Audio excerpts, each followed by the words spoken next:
Hey guys, and welcome to the Lower Chesapeake Bay Fishing Report, the first podcast to bring you the local offshore, nearshore, and inshore fishing report, whether it's good, bad, or ugly. We got a great fishing report lined up for you guys this week, but first let's hear who's making the show possible. Listen up, folks. AFTCO has a new promotion for all Great Days Outdoors Podcast Network listeners. They're now offering a camo sunglasses cleaner cloth with any purchase of AFTCO products. I especially enjoy their hooded sun protection shirts, as well as their Seiko fluorocarbon.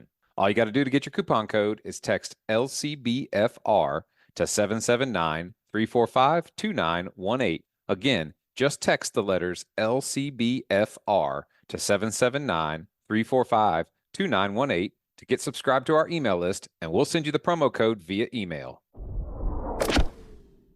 All right, guys. Well, if you've been listening to the show, you've heard the commercials. We have a great local sponsor in Convert Solar and Roofing.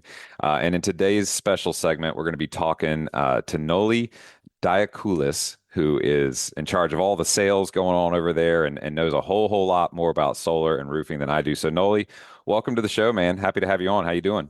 Thanks for having me, man. Beautiful day today. Also known as raining and probably no one's fishing. Yeah, probably. I got this neighbor that goes out and fishes all day, every day, right out there on the beach, oceanfront. He just pulls in croaker and spot. He's never pulled in anything bigger than 16 inches, but he is dedicated. Man, that's when you're 8 up, you're 8 up. Yeah, man. It's a true story. Been there. So you guys, you and the owner, Chad Wilkins, are both lovers of fishing, avid anglers, grew up fishing. Before we dive into all things solar and roofing, tell me a fishing story, man. What's one of your favorite childhood fishing memories, or maybe a recent fishing memory? Man, I grew up on the eastern shore of Maryland, right off the Wye River, actually right on the point there, the Wye River. It's called Bennett Point, and we have a lighthouse there at the end. So we would always go fishing when I was a kid, and we kind of had free reign. It was like this. You actually had to cross a moat to get to the neighborhood. So it was pretty wild. It was essentially an island at the end of this point. And when we were 9 or 10 years old, my parents started letting us drive the golf cart, getting up to the lighthouse and go fishing right there at the mouth of the Wye.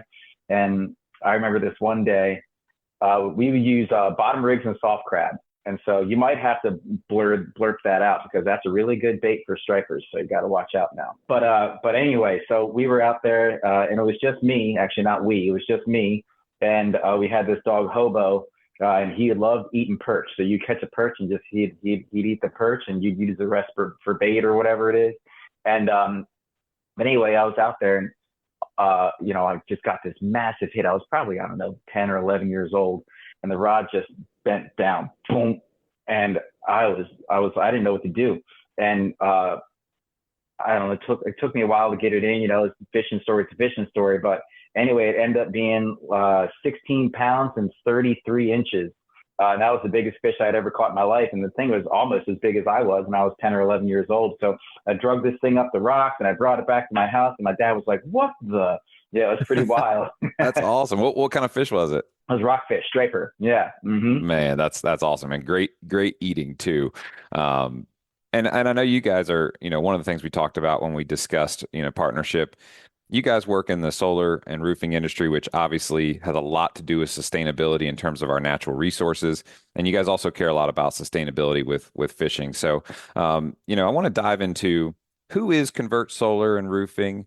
What is it in your terms that you guys do, and what do you do at Convert Solar and Roofing?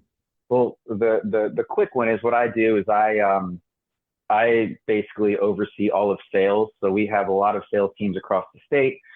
And I really just make sure they're selling the right products. They're doing everything above board. They're being good stewards of the industry and doing the right thing for the customer and for the industry.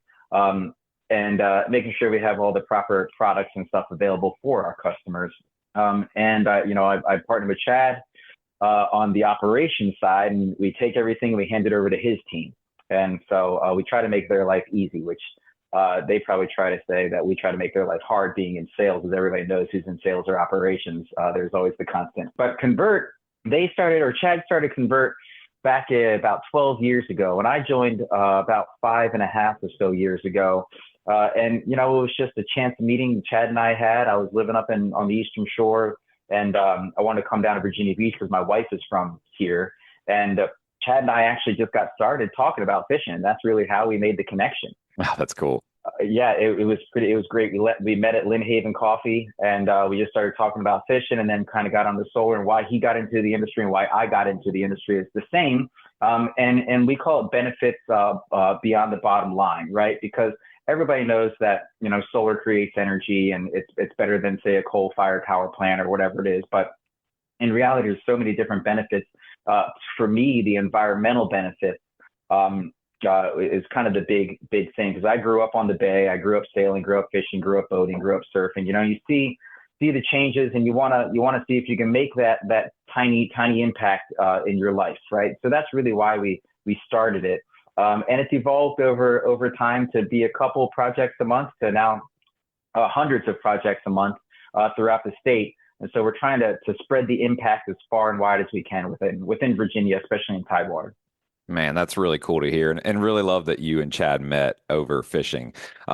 Now, maybe a difficult question, but I see all kinds of advertisements for solar, and everyone's kind of making claims of this, that, and the other. You guys are obviously local, based right out of Virginia Beach here. In terms of like levels of trust or confidence, like working with you guys as opposed to others, what do I as a consumer have to expect or look forward to with you guys that would maybe be different than working with, the dozens of other brands advertised out here locally? Yeah, I think we're probably one of the most tenured solar companies in Virginia. So we've been around the block for years. We haven't just shown up from Texas or Utah or California and said, here, sign this piece of paper.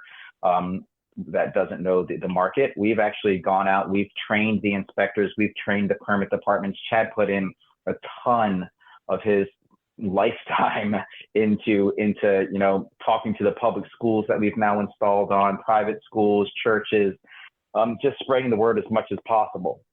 I don't want to say that all companies are gonna have some sort of misleading advertisement, but if anybody tells you that the state of Virginia or the U.S. government is going to pay for your solar panels, that is 100% fake news. Look the other way, run the other way, right? Go with a good local company. It doesn't have to be Convert, but find a local company that's been here for a long time. Interview a couple companies, talk to them about what they have to offer, why they're in the industry, and why they've decided to be in Virginia, and how long they've been in Virginia, what they've done for the community. I think that's very, very important. Those are good things to think about. When I consume any sort of a product, whether it's purchasing a pest control service for my house or whatnot, I do always tend to get 2 to 3 quotes.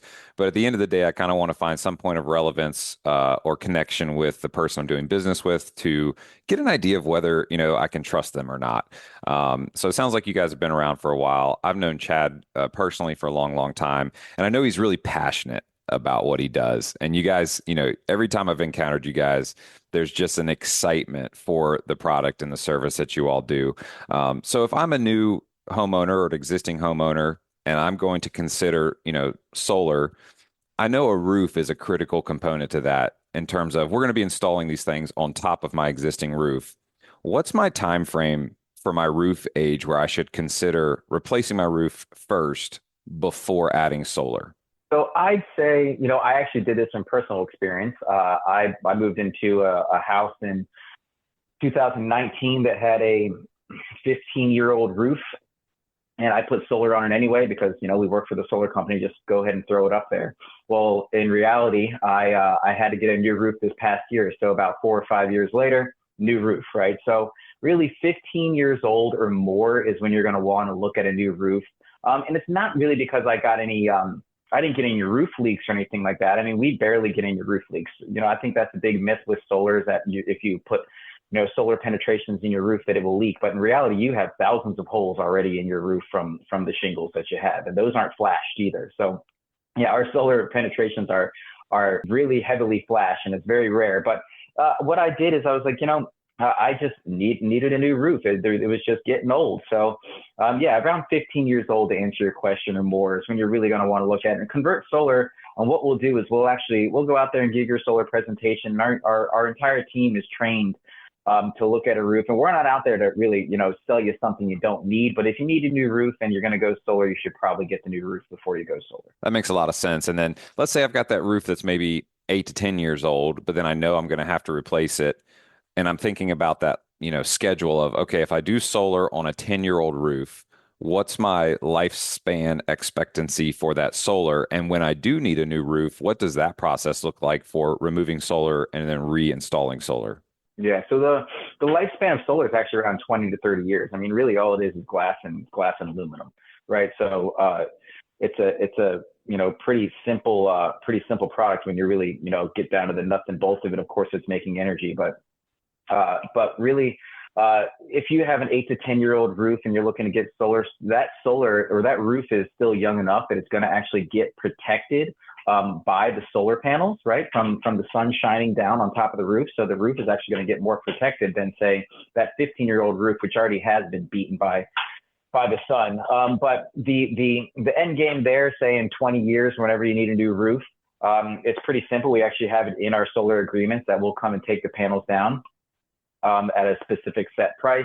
So you know exactly what that price is the day you sign up, even if it is 10 years later that you need a new roof. And then we'll come out there, we'll get the new roof on there, and we'll put the solar right back up so you start producing energy again. That's a great assurance to know that not only will you guys be available in the future to do that, but that it's a fixed price, which, considering inflation, I feel like that's a strong pledge by you guys as a partner to the local community to say, hey, whether it's 5, 7, 10 years from now, this is the price. We'll take it off and we'll put it back on again. And I would hope if it's a returning solar or an existing solar customer, they would just let you go ahead and do the roof as well. Probably would just make sense, right? Totally. Yeah. And what's kind of funny is when we give roof quotes, we don't try to give somebody this really high roof quote because we're not there to make really money off the roof. We just want the solar project to keep moving forward, right? Right. That's the main idea. And also, when you get a new roof and you're going to put solar on, there's a big myth that says your roof warranty is going to be void, but it's actually not. Solar penetrations do not void a roof warranty, and we're GAF certified, and we have the paper that actually shows that the roof warranty is not void. And you said GFA certified? GAF, yes. Mm-hmm. They're the largest roof supplier in the United States. Yes. Okay, got it. So that leads me to another question. So, like, if I were to consider it for myself, what's the typical math on, how many panels do I need, or how much of my roof is this going to take up? And is there a specific side of my roof or side, compass wise that it faces that I need to be having available so that it doesn't look aesthetically ugly from the street, but then, gives me what I'm expecting in terms of, energy production? Yeah, so we call it SWEN, from best to say worst: south, west, east, north. Right? We don't want to put too many panels or any panels on a north facing roof unless our client just says, hey, just fill it up. And then the $1 million question is, how much does it cost, or how many do I need? And every single customer is different, and each system is custom. For example, I pretty much live without the lights on. So I put my air conditioner on, it's 78 right now, right? So No. I don't use a lot of electricity. So I probably need a smaller system than, say, my neighbors who might have their air conditioner on 68 and have their lights on and 18 freezers with, cobia stuffed in them, How did you see my electrical bill? How did you know what my house is set to and what? I can see those citations in the background. Yeah. I mean, that's exactly it. I've got 2 refrigerators and a freezer, and my house is typically set to 68. So I'm the worst offender when it comes to energy use. Yeah. So you're going to need a lot bigger system than I am. But the good news is that solar has changed so much in the past 5, 6 years that there's so many different options to go about getting solar, whether it's financing the product and these finance products go from 7 years to 25 years. So they can really, basically the idea is to match your utility bill you have now. So your life really doesn't change. You're not paying $300 more for solar like you would be a new truck or something. It's really, we're trying to, what they call a bill swap. Take what you're paying to Dominion and then basically now pay that to yourself by having solar on your house. Then you have what they call renewable energy certificates, that anything that you produce, you're actually getting paid for that energy. It's a small amount, but it helps, a couple $100 a year. And then, you can lease the panels now if you'd like to. or just purchase them outright. There's a dish for anyone. I like that idea that, if I'm somebody who wants to be assisting with sustainability and reducing some of the footprint, that I could basically swap my $350 a month Dominion bill for a $350 a month, payment on a finance plan to have that solar on my roof. In your opinion, you said you've been doing this for about 6 years now, and I know technology changes quickly. What have been some of the more remarkable changes in the solar technology from 6 years ago to today in terms of how it works? Yeah, so this is my 16th year in the solar business. Solar is all I've actually known. So we used to go out to houses with graph paper and a measuring tape, and I would have to get on the roof back in 2007 or whenever it was and measure this thing out and make sure, it all fit. And the panels were, say, 190 watts. So now, fast forward 16 years, the panels are now 420 or 460 watts. So they've almost quadrupled. Now they've also gotten much, much larger as well, physically larger. And we also have really amazing design programs that will pretty much, I click a button, it just puts the panels on the roof on the computer, and it tells me how much energy it's going to create. It knows the LiDAR, so it knows what the tree shade is. It knows the weather station, so it knows the historical weather calculation.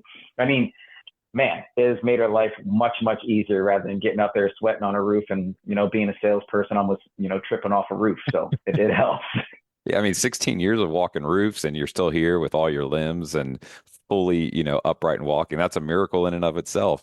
And I feel like I've got so many questions about, what happens after you get it and this, that, and the other. But one of the ones that always comes to my mind is, what's the big difference between solar that is just there and consumed and then sold back versus solar that feeds a battery bank? And is that something that you guys offer? Yeah, we offer batteries. I actually have 2 batteries at my house as well.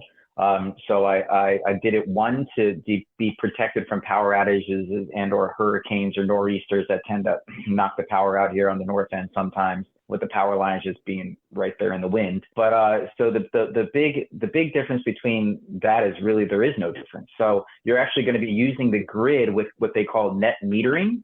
Okay. So say you don't have a battery, the energy you produce on your roof goes into your house. Any excess energy then goes onto the grid. And, we barely have any power outages, so who are we kidding? But the utility then gives that energy back to you whenever you need it at a 1-to-1. So no charge. You give them a kilowatt hour, they give you a kilowatt hour back. There's no charge for that. Now, if you go above and beyond any excess energy and you need more from them, of course, there's going to be that regular charge, whatever it is, 13, 14, 15 cents a kilowatt hour. Now, if you were feeding a battery, it would actually do the same thing. So any excess energy then goes into your batteries. That battery just does the same thing, which is essentially store those kilowatt hours. And then when you need it again, you have your battery set to give you energy, say at 5 o'clock at night. And if you need any excess energy, then it goes or comes straight from the grid. Okay. So effectively, if I had the battery bank, I'm, charging the battery bank first, then consumption of, the panel in my garage, and then any potential excess would go back to the grid that, would then begin that trade of a kilowatt per hour with the power company. Nailed it. Okay. Got it. Help me conceptualize a kilowatt per hour increment as it relates to something that we can all kind of think about. Like, my air conditioner turns on the condenser unit outside the air handler and runs for an hour. Estimation, like how many kilowatts per hour have I consumed to run that unit for an hour? Well, here it goes again to how what your setting is on your AC. Like, mine's going to run a little less or a little less hard, if you will, and yours is going to start to kind of crank out a little bit of colder energy. I'm not an HVAC expert, so I don't necessarily know how they all work, but really a kilowatt hour is however many kilowatts in that hour that you need or use or make from solar or use from the utility company. The average home in Hampton Roads uses between 12 and 16,000 kilowatt hours a year. So you're looking at 1,000 to 1,200 kilowatt hours a month. And so the average solar system is going to produce around that if you have a good roof, good facing roof. So we're able to offset a lot of electricity. Now, when you're getting out into areas that have more shade or not as much sun, if we can get at least half of your electricity, you're still golden, right? Because you don't have to pay that electricity anymore to the utility company. It's like Right. saying, if I came to you and I said, hey, your gas tank costs, I don't know, $80 to fill up in your truck, whatever it is. And I said, hey, I can lock in half of your gas tank at $35 for the next 25 years. But the rest of it, you still have to pay when you fill up. You'd be like, I'll take that deal. Yeah. Yeah, absolutely. I have a 36-gallon tank, so if we could fill it up for $80, I'd be elated. But I don't think that we're going to see that again in our There you go. lifetime. So breaking down your math to, 12 to 1600 kilowatt hours per month, we got to be producing what, 40 to 50 kilowatt hours in renewable off the panel per day? Yeah, exactly right. Now it's gonna fluctuate. It's gonna fluctuate over time. Now in the winter time, the sun's lower in the sky. We don't have as much sun in the sky anyway. So you're going to be building up. The idea is to build up kilowatt hour credits with the utility company, or again in your batteries, but with the utility company mostly, to then have you be able to use those credits when it's not sunny outside in the dark ages, as we call the winter. Yeah. Yeah, and the utility company will give those credits back to you again at 1-to-1, so you're able to use those or eat those up. It's like a bank. Got it. That makes sense. And not to ask a dumb question, but how hard is it to get this worked out with Dominion? And like, is it a pretty automated process once you get it set up, or is it a little challenging? Do you have to really be on them about the paperwork? No, we actually have a whole entire back office with staff that does permitting, inspections, interconnection paperwork with the utility company. We worked with the utility company this past couple of years to help them build out an online portal where we can now submit your paperwork actually via email or via online portal. Click a couple buttons and then it gets into their system. And it really takes about 3 to 4 weeks for them to give the stamp of approval. Then we can just get out there and install. Got it.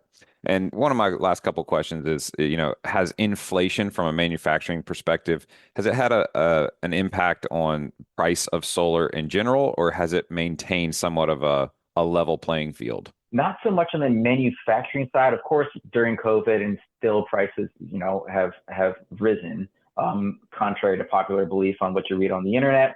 Some prices are still pretty high, especially labor prices. But really what has happened, and we're happy to pay high labor prices, let me put it that way, because we love our workers and we want the best quality solar on the roof. But really what has happened is that the interest rates have affected the financing. And so that's really the main thing. So we've had to pivot a little bit and find some different creative financing to help clients go solar, but it's worked. And as interest rates start to drop, maybe here soon, or maybe in 10 years, you never know, that's just going to put fuel on the fire and help the solar industry grow. Absolutely. Well, listening to you answer, the litany of questions, because it is such an interesting topic, it does such a cool thing.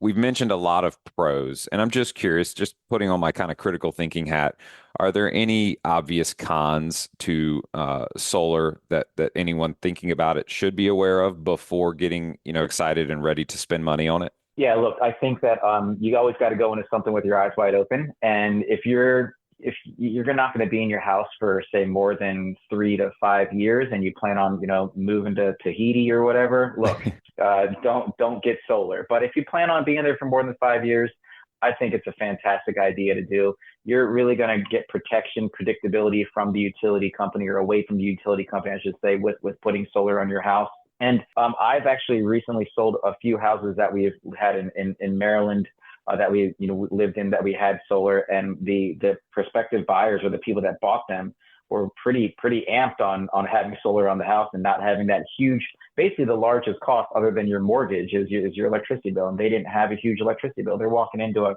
$25 or $8 electricity bill. So it's pretty great. Man, that's awesome.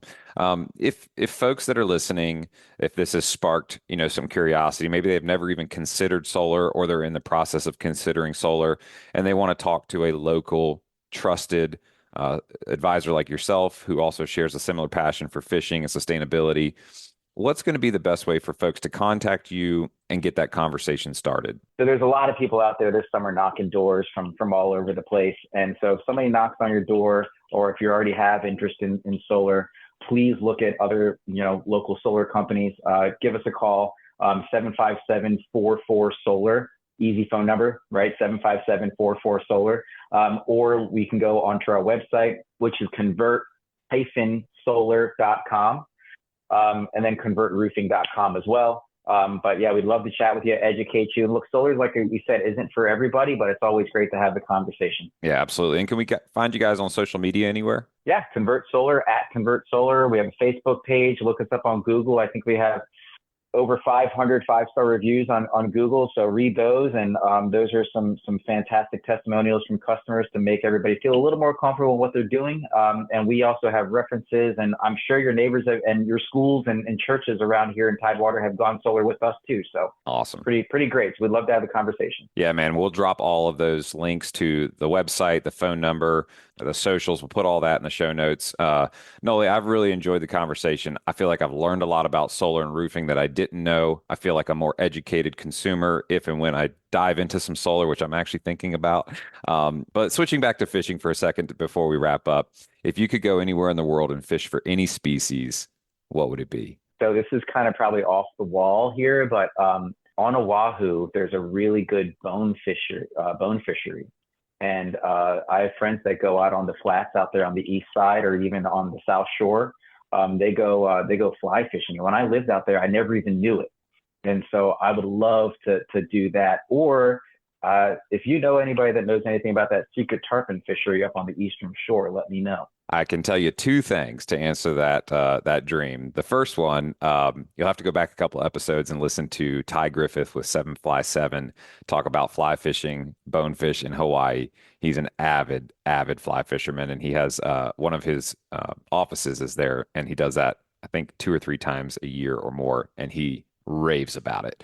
And two, I do know a little bit about the Eastern Shore tarpon fishery, but what I know to do is keep my mouth shut. I knew it. Yeah, I'm going to be listening to that episode right after this. Though that's so true. You know, I've been thinking about, man, I got to get a little Carolina skiff and get out there and start looking around up there, but I know it's impossible. You gotta know somebody who knows somebody and have a very, very close relationship with them, and it's like a blood oath. If you find anything out about it, you're blood oathed in, and you tell no one.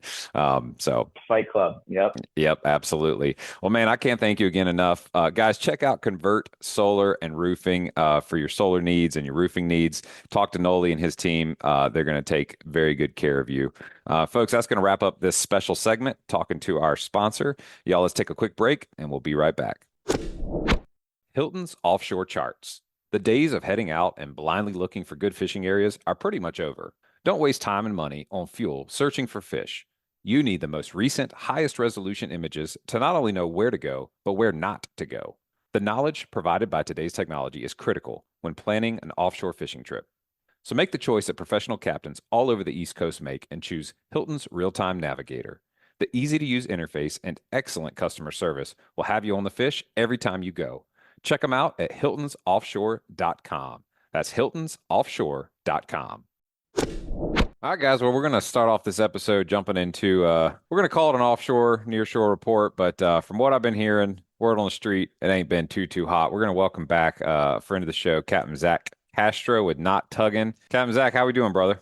Good. How are you? Man, I'm pretty good. It's looking like we're going to hopefully get a little bit better weather here in the coming days, and hopefully that turns things around, both inshore, nearshore, and offshore. But I understand it hadn't been what you were hoping it would be. But before we dive into the fishing report, for those that are tuning in for the first time, getting to know you a little bit, tell us a little bit about Not Tugging, your boat, and what you guys specialize in. Not Tugging is a 35-foot Carolina Classic. It's got a twin 480 horsepower Cummins in it.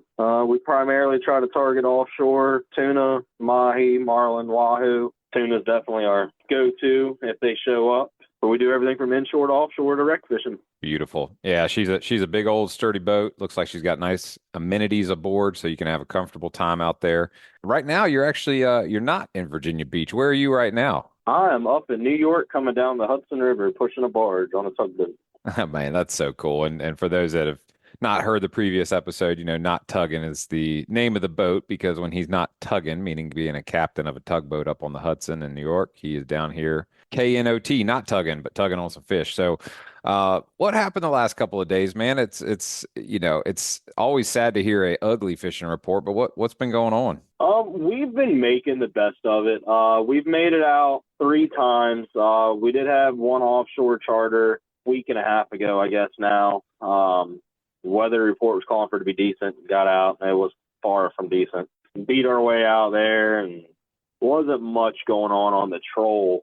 We caught one slinger mahi on the troll and had a few missed billfish encounters. And then we ended up deep dropping, caught our limited tile fish, and then trolled around for a little bit more, then came in, and I got into like the fingers, which are about 40, 45 miles out, and we found something floating, and there was a bunch of mahi on it. So we bailed 14 or 15 mahi real quick in like 20, 25 minutes, 30 minutes or something like that. And to kind of bottom of the night, get some good fish for our charter, and ran in. And that was that day. And then we went out the next day. We were supposed to go offshore a friend's trip, and the weather just wasn't there. It was supposed to get real nice the next afternoon. So we left at like 11 o'clock in the morning with friends and family, and we went out back in that same area, and we ended up catching 27 mahi and near shore, right there around the thing. And then it was 3 o'clock in the afternoon, and everybody was kind of wanting to put a hurting on some fish and catch a bunch of fish to fill the freezer. And so we ran out offshore at 3 o'clock in the afternoon and caught a boat limit of tile fish, and then ran back in and like split calm conditions. Goodness, man. So we had that. That was a fun afternoon, late afternoon trip. Well, I mean, I guess that kind of speaks to some of the prowess that you've got as a captain to be able to, pull an audible and just go make it happen so that at the very least we can, get our meat and make it, somewhat worthwhile.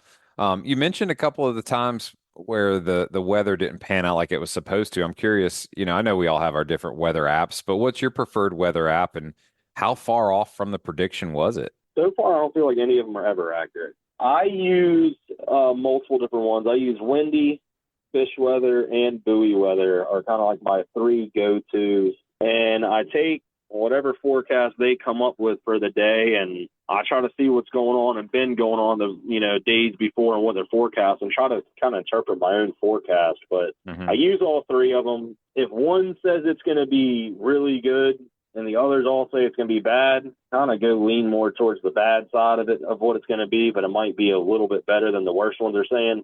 And we did go out this past Sunday. That was supposed to be an offshore, and I just did not like that forecast for what the morning was going to be. So I talked to the charter. It was supposed to lay out and be pretty nice, but outside like 30, 40 miles, there's supposed to be a bunch of wind, and by the beach is going to be closed. So we decided to do a little near-shore trip and look for some mahis. I told them we had caught some, and we went out there and trolled a bunch of light tackle stuff and ended up catching a 26 little slinger Baylor mahi, and had a kid on the boat, so they had a great time doing that. But you just kind of got to make your own forecast out of what you read on these and play it safe. You don't want to take any chances out there, especially when you got a charter. Yeah, no doubt about that. I mean, and obviously charter boats, charter captains, you guys are far more experienced. You tend to have a lot more redundancy in your vessel, spare parts, things like that.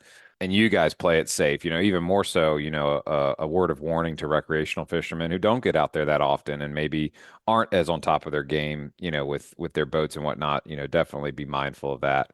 I'm looking at some dock shots here of those mahi and the young man you talked about. I'm sure he had a blast. I mean, bailing mahi, sure, it's not a spread getting hit by 7 tunas, but for a young man, it's maybe his first or second time offshore. That's going to be an absolute blast. Just the mayhem of a couple of, Baylor mahis coming into the boat. Oh, absolutely. He had a great time. He was schooling his dad and his uncles out there on the boat. He was catching way more fish than them, and he was talking all the trash with them and had a great time.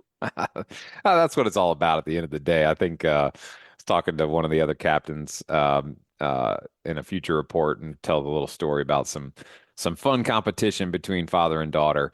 I also see on your dock shot there, you've got a nice looking, is that a triggerfish? Yeah, we caught a couple triggerfish over the last couple of weeks. I think we caught one each time. We started bailing some mahi and a couple things we saw float, and then there was some triggerfish on them, and we were lucky enough to get a couple to bite. I didn't really, we were just trying to get mahi and get out of there quick and snagged a couple of them.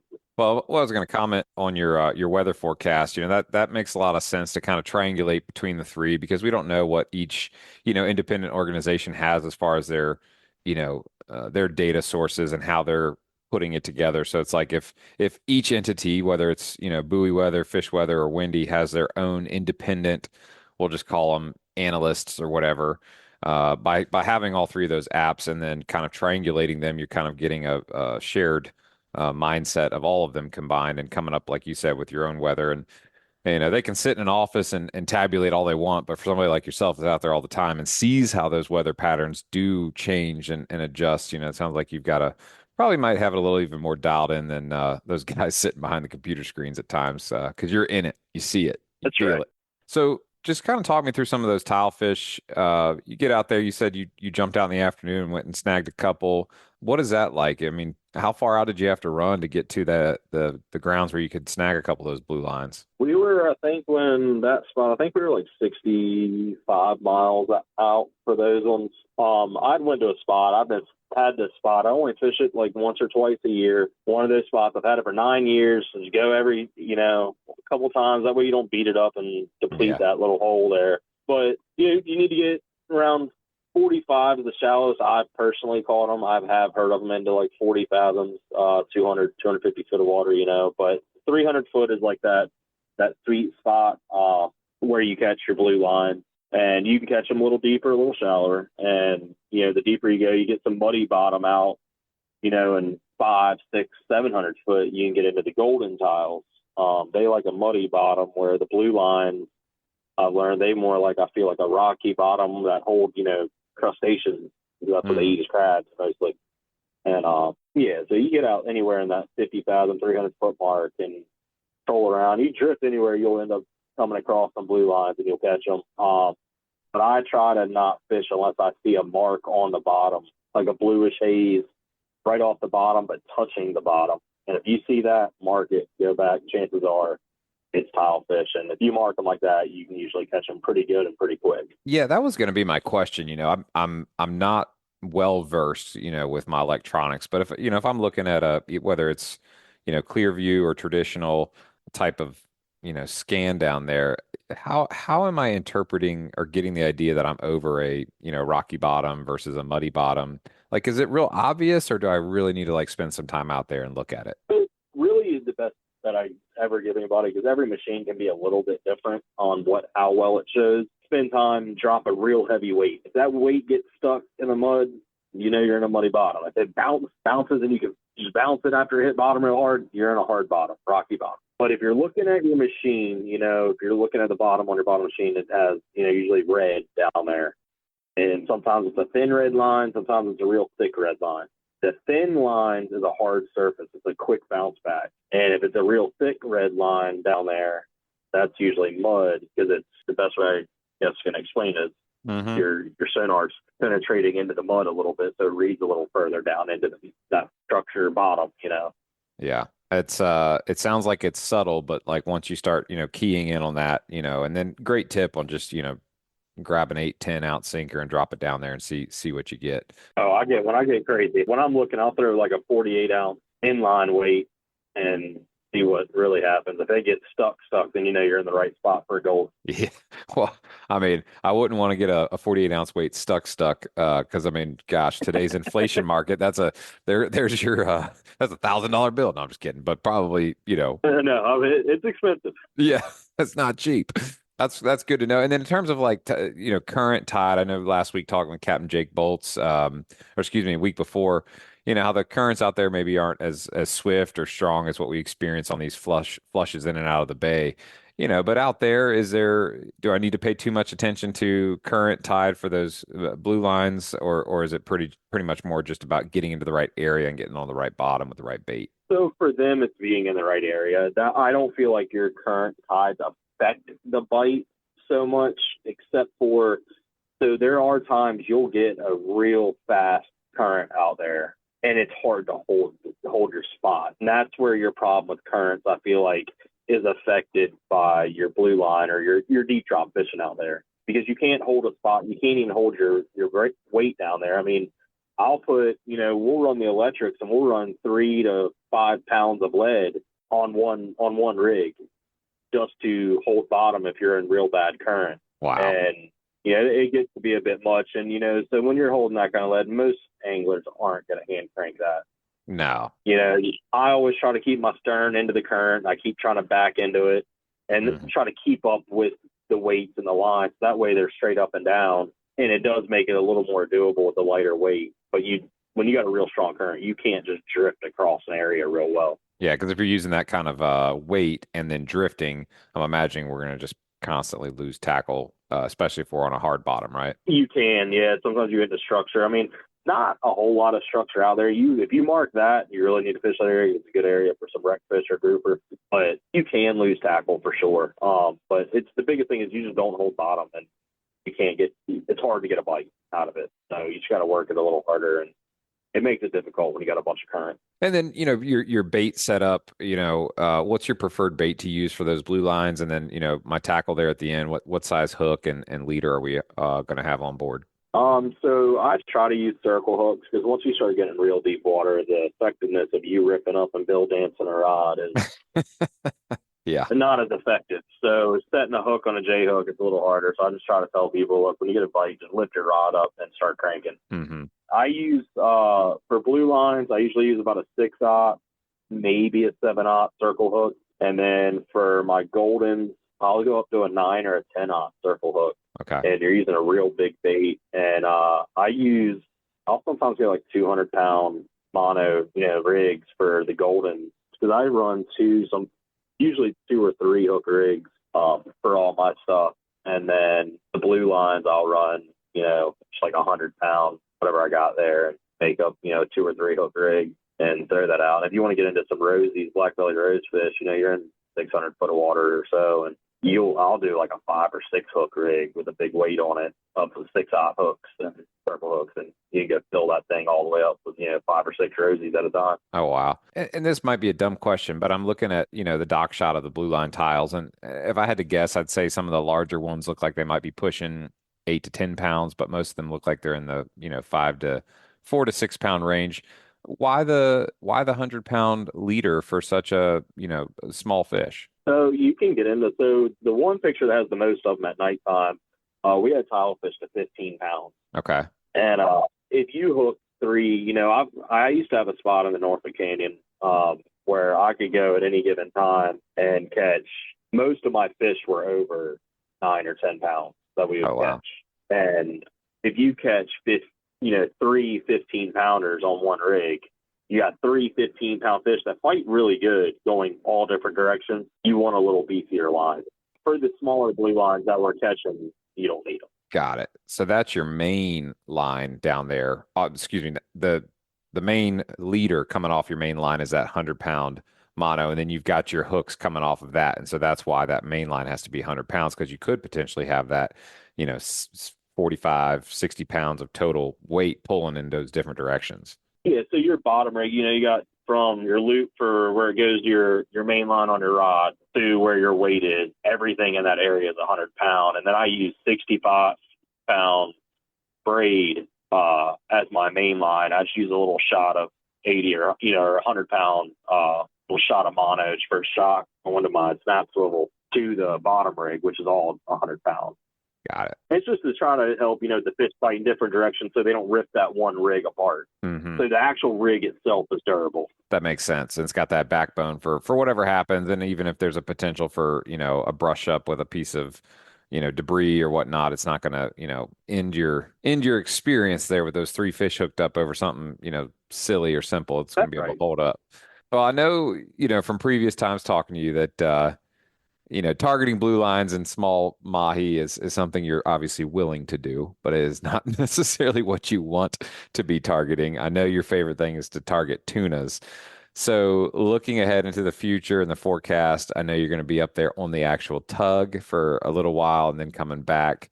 Do you have any prospect for what the weather or the charts, sea surface temps, like what are we thinking is going to be happening here in the next couple of weeks? And what kind of availability do you guys have if folks want to get up with you and book a trip? I've been actually a slow charter season, and talking to all the other charter captains, it's kind of across the board. So we're pretty open. I got my weekends in August are booked up, and other than that, I'm pretty much open for the 2 weeks I'm home. We will be fishing the Wine and Women Marlin tournament when I get home in August as well. And I wish I could tell you what I thought I was going to do. Every time I've tried to make a prediction, I feel like this year the weather's kind of told me every time I think it's going to be good or something, it's exact opposite of what I planned for. Yeah, that tends to be the case. You get excited about an upcoming tournament or whatnot, and you're just all anticipation, and the 10-day looks fantastic, and then all of a sudden the day before it's like we're going to have a northwest blow, and you're like, really? So I do know that I was talking to Captain Russ and Captain Jake. They were saying how there was that little blitz of some decent water that had moved in, and they were able to hook up to a couple of tunas. So I know you'll be targeting the next chance you get, and you've got some availability, like you're saying, during the weekdays in August. So when are you back on charter coming up? I believe, let me pull up my calendar. I think it's August 15th. I'm back available for charter. My weekends are booked up. I have a the Wine and Women's Marlin tournament that I'll be fishing one day, and then the other weekend days are booked up right now. But I'm available from the 15th essentially through the 26th. All right, fantastic. The weekdays in that time frame. Very cool. And hopefully we'll see some good weather move in. And I've been hearing some interesting and exciting things about what's been going on near shore with some of these new bases for the windmills and how that might be stacking up some bait and some other things, might start to hold there. So even if it's not perfect to get offshore, like you were saying earlier, get out there and get those blue lines, go target some mahi. Captain Zach will be able to put you on them one way or the other. It's been kind of a week of some not so great reports. So we've been telling some like stories of when things just don't go our way. So you got any they could be funny stories if you've got them where things just didn't go right, whether it was a fish at the side of the boat or a tackle failure or whatever. For the everyday man who screws up their stuff from time to time, we want to know that you're human too. You got any funny stories like that? Oh, we do. We have all kinds of mistakes. That'd be a lie if someone told you they didn't. Make us feel better. Well, see, my mate, this was one of these trips we had. We thought we were the hero. No one had a single bite, and we had a billfish come in the spread, bite on good, and then it went to another bait, and we couldn't get that thing hooked up to save our life. He ended up hitting 6 baits, Oh, and that's just here recently. You know what I mean? It's one of those for sure fish that 100% wanted to eat, and we couldn't get him to eat. He was just smacking every bait, and every time my mate would drop one back, I feel like he would drop the wrong bait back because that fish would switch off of that one, and it was rough, so I couldn't see the fish to tell him which one to drop back. I mean, and I'm not like, some of these guys are real big into marlin fishing. I mean, I'll do it, and I like it. It's just I don't have that perfect eye for it like some of these guys do, but I mean, all kinds of things can happen. Actually, one of the boys, we actually were catching mahi the other day, and the biggest mahi of the day, he wanted to go. One of the guests on the boat wanted to go put it in the fish box, and next thing I know, the fish is in the water. oh no. What, just like flipped out of his It hands? all happens to everybody. Yeah, he went to go hold it up, and next thing I know, it was gone. Man, oh So man. it happens to everybody. I mean, dude, it's the truth, man. I think I was telling you that, I was talking to, he's not on this week's show, but Captain Jack Limroth with King Tide had a real big Kobe on today in the net on the side of the boat. And it's just like, how you can't even explain it, but some of the most bizarre things happen, whether it's dorsal spines cutting through the net or whatever. But the fish was so big, his mate couldn't lift it over the edge without him helping. He's trying to get down and help him. His shirt gets snagged in a sabiki, and it's just like boom, boom, boom. Things happen. Next thing you know, the fish explodes out of the bottom of the net and it's gone forever. And you just look and you're like, how? And it's like for those listening, just want to share these stories to like let you know that you're not alone when bad things happen on the water. Nobody is invincible. Absolutely not. Everybody makes mistakes, and one that says they don't make mistakes is lying.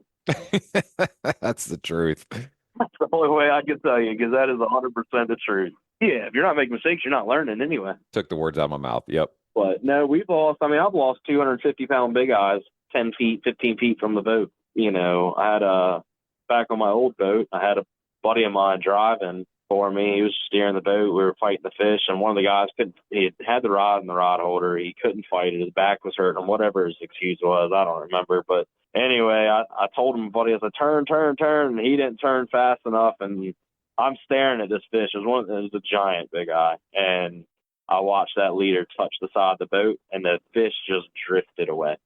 It didn't swim away fast. I watched the fish just drift away. Ugh. I was like, you've got to be kidding. Ugh. Yeah, I've watched. I had a good buddy of mine mating for me one day on a boat, and we caught a wahoo. And he reaches back there. I watch him. He goes to gaff it, and he missed it. And then he went to go slide the gaff out of his hand, like slide it further down, and the gaff went straight in the water right out of his hand. Custom-made gaff. And I'm like, you kidding me? I was like, get the other gaff. And he got the other gaff. I'm like, why aren't you gaffing it? And he lifted up an empty hook. I'm like, you threw my gaff in the water, and you lost the fish. Oh, no. So, like I said, it happens to everybody. Oh, man. Is he your mate still? No, I'm No, kidding. he's a friend of mine, but I bust his chops all the time. Oh, Every man. time I see him. I'll tell you what, that just makes me laugh because, Sunday after coming in from fishing from a real tough day, me and my buddies were just talking about, like, man, somebody could make a lot of money advertising, like, psychiatric help or therapy counseling services at the marinas for for these tough days when we come back. Like, if you or a loved one have been hurt by a fish, call 1-800. It's just some days you just need somebody to talk to that cares. It's like, so tell me about the bad thing that happened. I can't tell you how many boat owners I've heard in Virginia Beach this year coming back from offshore and say everything they have is for sale. Yep. It's just, it beats you up. You go out there all day long to get 1-2 bites or whatever it is, and you get dedicated on doing one thing and you don't want to give it up because you're trying to get that one bite. And it takes it out of you. That's kind of like we did that Friends and Family Day, and we went up and we just kind of beat up on the fish and wanted to fill the freezers for ourselves, have a fun trip. And we did that to kind of give ourselves a little better spirits so we can actually go out and get what we're targeting. Yeah. So, sometimes you got to do that, give yourself a little reset. And whether you catch fish to kill them and keep them and eat them or just catch and release, I mean, sometimes you got to do it just to kind of go out with your friends and make yourself feel a little better. Yeah, I would agree with that. And I think it also helps you just kind of grow as an individual that, sometimes whether it's fishing or golfing or any sort of competitive sport, a lot of times you are you learn to become more self-aware and control your emotions a little bit better and learn to, maintain a healthy perspective. Like at the end of the day, just like your worst day out there on the water, like somebody else somewhere in the world is certainly having a far, far worse day or a far, far worse predicament. So it's very much a first world problem to, quote, not have things go your way offshore. You're still offshore with your buddies having a good time. Absolutely. I mean, you hear of us talking about, fishing was terrible, it's not a good day, blah, blah, blah, blah. But at the end of the day, our worst day we had while I was home was 15 mahi and like 20 tilefish. I mean, right. When you say that and you think about it, that's not a bad day. Mm-mm. It's just not what you're expecting and what you're looking for. Yeah. Yep. Managing expectations. Absolutely. Well, that's one of the things I enjoy about. That's right. About talking with you is you've got that great perspective. You definitely, this is something you love doing, you're passionate about. And so I think folks that are going to be out there with you, they're going to be able to relate and enjoy, fishing aboard, not tugging. So those that are listening and thinking about, a weekday trip in August or maybe looking at something in September and want to get up with you and get booked, what's going to be the best way for them to reach out and get that trip booked? Always the best way is to call or text me on my cell phone at 757-685-6873. And then you can always go and message us on social media. It's at Not Tugging Sport Fishing. And then we also have our website, nottugginsportfishing.com. Also want to throw out there, anybody that books a trip by tomorrow night at midnight. So by the end of July, if you book any trip for any date, it's 10% off all charter prices. That is a good deal. Unfortunately, by the time this gets published, it will be Thursday. But what I'll do now is go ahead and toss that in the Lower Chesapeake Bay Fishing Report group. I'll toss that post in there for you, and hopefully some folks will grab some of that, some of those dates for that sale price. But Captain Zach, that's right. Always a pleasure chatting with you. Wish you quick time up there in New York so you can get back down here to not tugging. and we'll be talking to you real soon. All right, man. It's good talking to you. Yep, you as well, folks. That's going to wrap up a offshore nearshore report with Captain Zach aboard Not Tuggin. Y'all, let's take a quick break and hear from this week's sponsor that's making the show free for you each and every week. Killer Dock. Most fishermen clean their fish on something like a unsightly old wooden table or the top of a cooler, somewhere that is not comfortable, not sanitary, and not attractive. Killer Dock makes the greatest fish cleaning station known to mankind. They are built from marine-grade aluminum and are corrosion-resistant clear-coated to protect it from the harsh salt environment. Killer Dock makes tables and canopies at several different sizes. So whatever you need on your dock, deck, or patio, they have a fish cleaning station for you. Check out killerdock.com to see more. All right, guys. Well, welcome to this episode. We are talking to a friend of the show, Captain Austin Hain with Fineo Sport Fishing. Captain Hain, welcome to the show, man. How we doing? Good, man. What's going on? Well, it's what, Tuesday the 30th. It's kind of rainy and cloudy. It's not great fishing. It's not great fishing. And we talk about good, bad, and ugly. It's been a lot of good lately, but more recently, really haven't been that good. I mean, what have you been seeing? Because I have not, when it comes to the, sight fishing, it's just not been great lately. Yeah. Well, it's definitely slowed down a little bit. We had a ton of bad weather as well. Obviously, I'm not fishing today. My guys were 9 hours away, and it's cloudy and windy out there, so I told them kind of just to hold off. But yeah, I mean, every year it seems like some point in July the sight casting just kind of slows.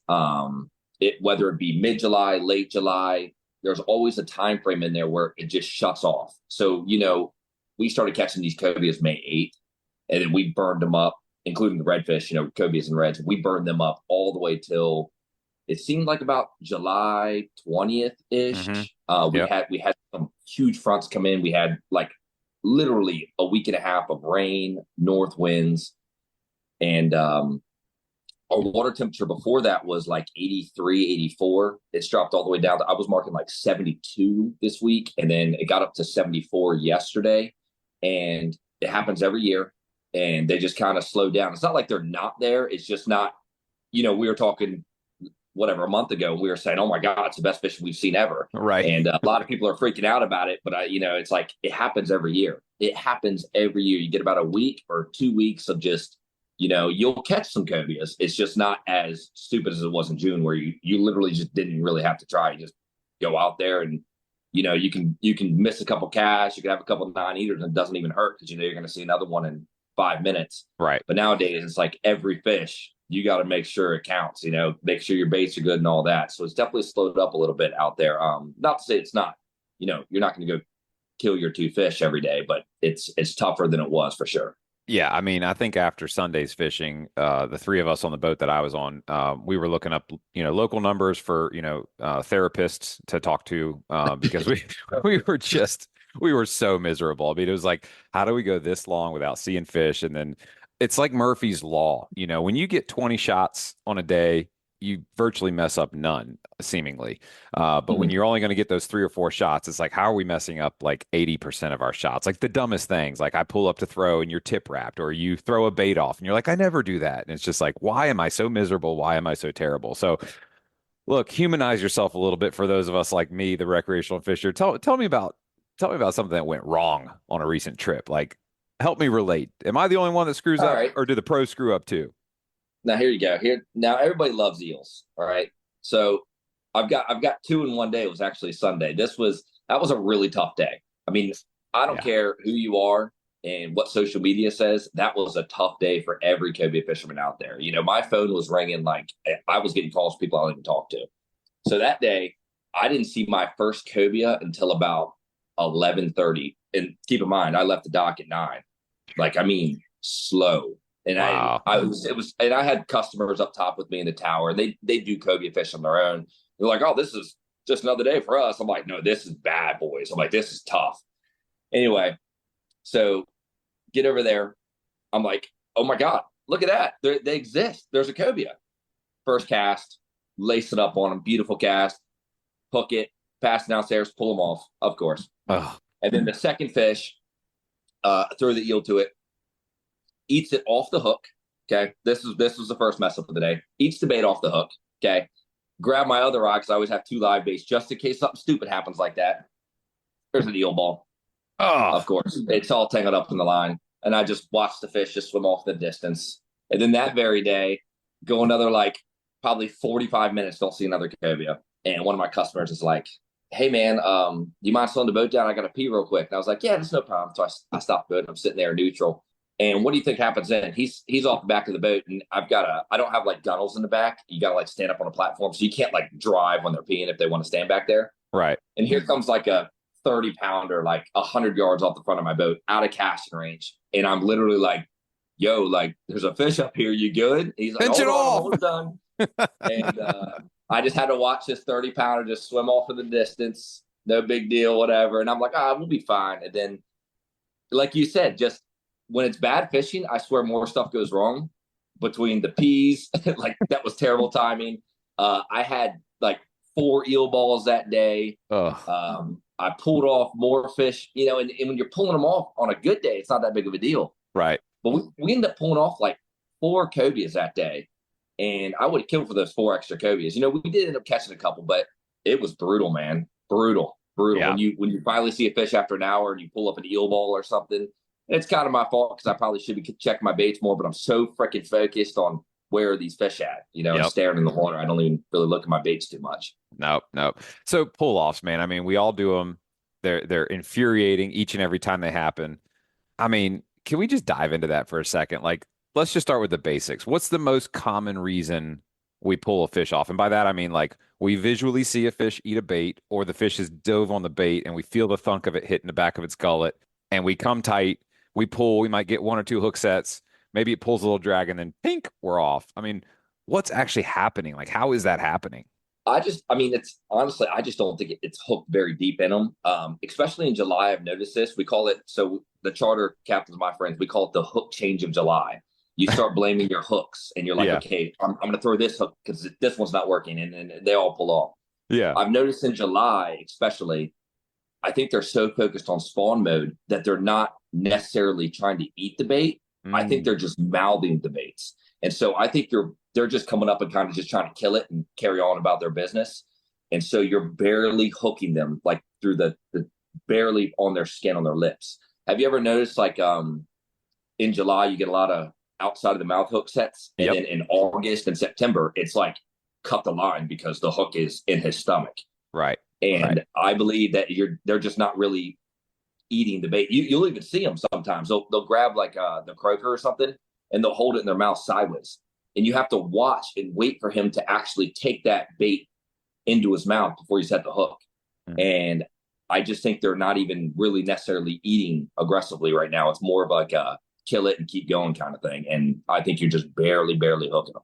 Yeah. I mean, we had one in a tournament. And it was a big fish. It was out of a pair. It might have been over 55 pounds. Ate so hard, swam the other direction, like ate it off the surface, swiped hard, turned 180 degrees, running away from me, closed the bail. It was almost like a self-setting hook, buttoned it up 3 or 4 times, bang, bang, bang, bang, bang. And then after like 30, 45 seconds of pull and drag, just comes off. And I'm like, how? And I mean, next thing you know, I'm like, got text threads with my buddies, and we're like all sending pictures of like 72 different hooks. We're like, which hook is right? Why are we, why are we so bad at fishing? But I think you're right, man. I think it really just comes down to like, how deep inside of that fish's mouth is that bait? And when you are starting to pull that hook tight, are you getting softer tissue deep down inside the mouth, or are you just getting a chance at some harder cartilage there around those lips? And of course, that harder cartilage, if you're in that and you're not past the barb, you got a higher chance of a pull off. Yeah, well, everybody pulls them off. It doesn't. I mean, there's no magical hook. I trust me. I have you name the hook, I have thrown it. It does not make a difference, especially in July. I just think they're mouthing the baits, and Yep. you just got to power through the spawn season, and then next day you go out, they'll all be gut hooked, and you won't pull off any. And everybody has their days as well. I mean, there's days where you're the unlucky one. You're like, bro, I pulled off 6 fish in a row, and then you got your friend over here, and he's like, dude, they're all gut hooked and staying on for me, man. Every fish. Yeah. Like, what are you talking about, man? It's just you get unlucky some days too. So. Yeah, and I appreciate the transparency about, the struggles that you have, even as a, 15 year plus tenured cobia fisherman. And it happens, and it's nothing, You're not a bad fisherman. It just things happen that are outside of your control. But that said, do you have a preferred hook based on whether it's properties, the size of its barb, the way that it tapers to the hook point? Do you have a favorite hook? And if so, why? Yeah. So the most common hook that I throw, and it's not only because the price point's so good on it, it's just a solid hook. You can look at it, and it's the reason why I like it is it's super offset, and it has a massive, massive barb on it. I throw the VMC 90, and they come in like a 25 pack. You could buy them. I know Ocean's East has them in a bunch of tackle shops around here. The VMC 90, they're in a plastic like container, and they're the silver hooks. Got it. I've noticed with the black hooks, a lot of my friends throw the black hooks. Nothing wrong with that, but they do tend to have a smaller barb. They do. Like the Gamakatsus and the owners. And it's all preference. Yep. But you can physically look at that VMC, the silver one, because they have black ones as well, and they're a little bit smaller barbs.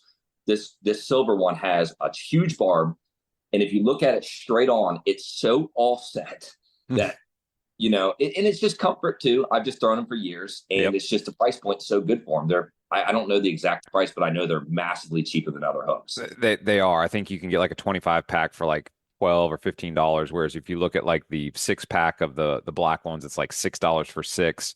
And another thing I've noticed about the difference of those hooks is the metal composition that they are made out of as opposed to the black hooks. I've noticed the black hooks tend to rust a little quicker for whatever reason. Those silver hooks, they take a file really well. So, if you're headed out for your day fishing and you want to just give those things a quick, shape up on that hook tip, they take a file really nicely and you get a nice sharp point on them again. That said, I did learn a tough lesson with that hook recently. Can't remember if it was last week talking to Travis or when it was, but we pulled off like 6 in a row and I was like banging my head up against the wall. I stopped casting. I told the other guys to cast, and then we get back to the dock and I'm, just kind of taking inventory of everything. And I look at that rod that I was throwing and I go down and check my leader and my hook, and I look at the hook and I can immediately see that first fish that I caught that day, whether it was when we netted it or when it hit the boat or whatever, but the offset got increased, the hook got bent and the offset got increased past a point of good tension on the hook tip when you're pulling straight on that line. And so every time I was pulling, it was wobbling it out sideways instead of getting good hook tip pressure. And I was like, man, lesson learned about if you pull a fish off, don't be afraid to just like be curious for a second and just really look at that hook and be like, does this hook look right? Yeah. So yeah, I mean, and I change I do that every morning. I mean, I don't necessarily do it when I pull off fish. Maybe I should start doing that. But every morning, I definitely go to each of my hooks, each of my leaders. If there's any fray or anything, I always take the hook and I make sure it's, poking my hand a little bit. I check the barbs. I check all that over. And that is something else with the black hooks, like you said about the rust, is they do lose their point.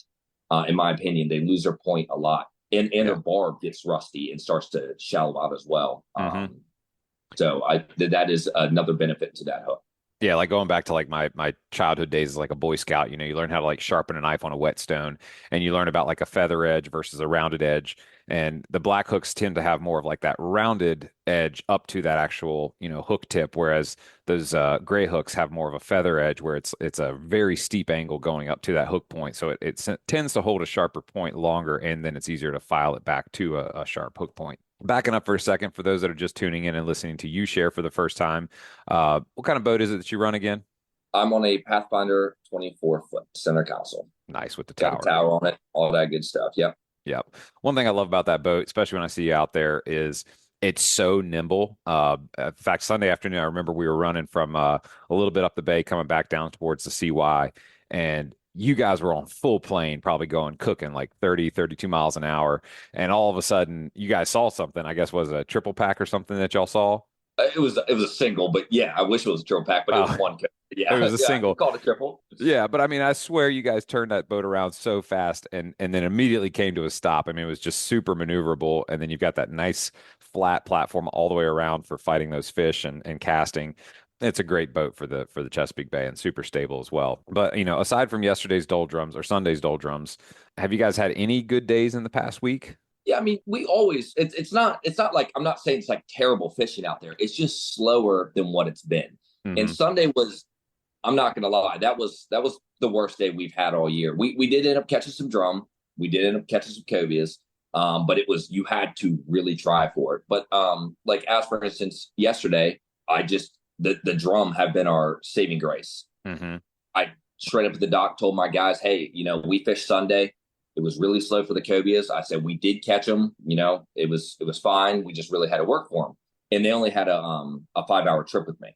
And so I said, do you guys want to focus all that time on catching a couple cobias, or would y'all like to ride around and look for the redfish? And if we find a red school, I said that's a gamble as well. I said, but if we find a red school, you guys can have all the pullage in the world. Mm-hmm. And with a 5-hour trip, I was telling them, if you do the 8-hour, it's pretty much guaranteed redfish, guaranteed cobias, sheepshead. We can do it all. But in that short time frame, it was either cobias or redfish. And they said, well, we're just here to catch big fish, man. And so I said, all right, let's go look for a red school. And they've been pretty consistent out there. And that's what we did. We came out and we looked in a couple spots to start. We found them within about 45 minutes of looking, and it was about a couple schools around, I don't know, 300 to 500 fish in a school, and they got to bail them. We even got one on the fly rod, and that's what we've been. If they don't want to grind for the cobias, then we've just been plucking reds, and they've been having a blast with it. They're all 46, 50-inch fish. Yeah, and that the reds have been abundant this year. Very, very, very, very loaded up out there. So speaking of abundance, Sunday we saw quite literally the largest amount of bait that I've ever seen in the Chesapeake Bay. Do you have any ideas or guesses at why we're seeing so much bait, and then concurrently more sharks than I feel like has been seen in recent years?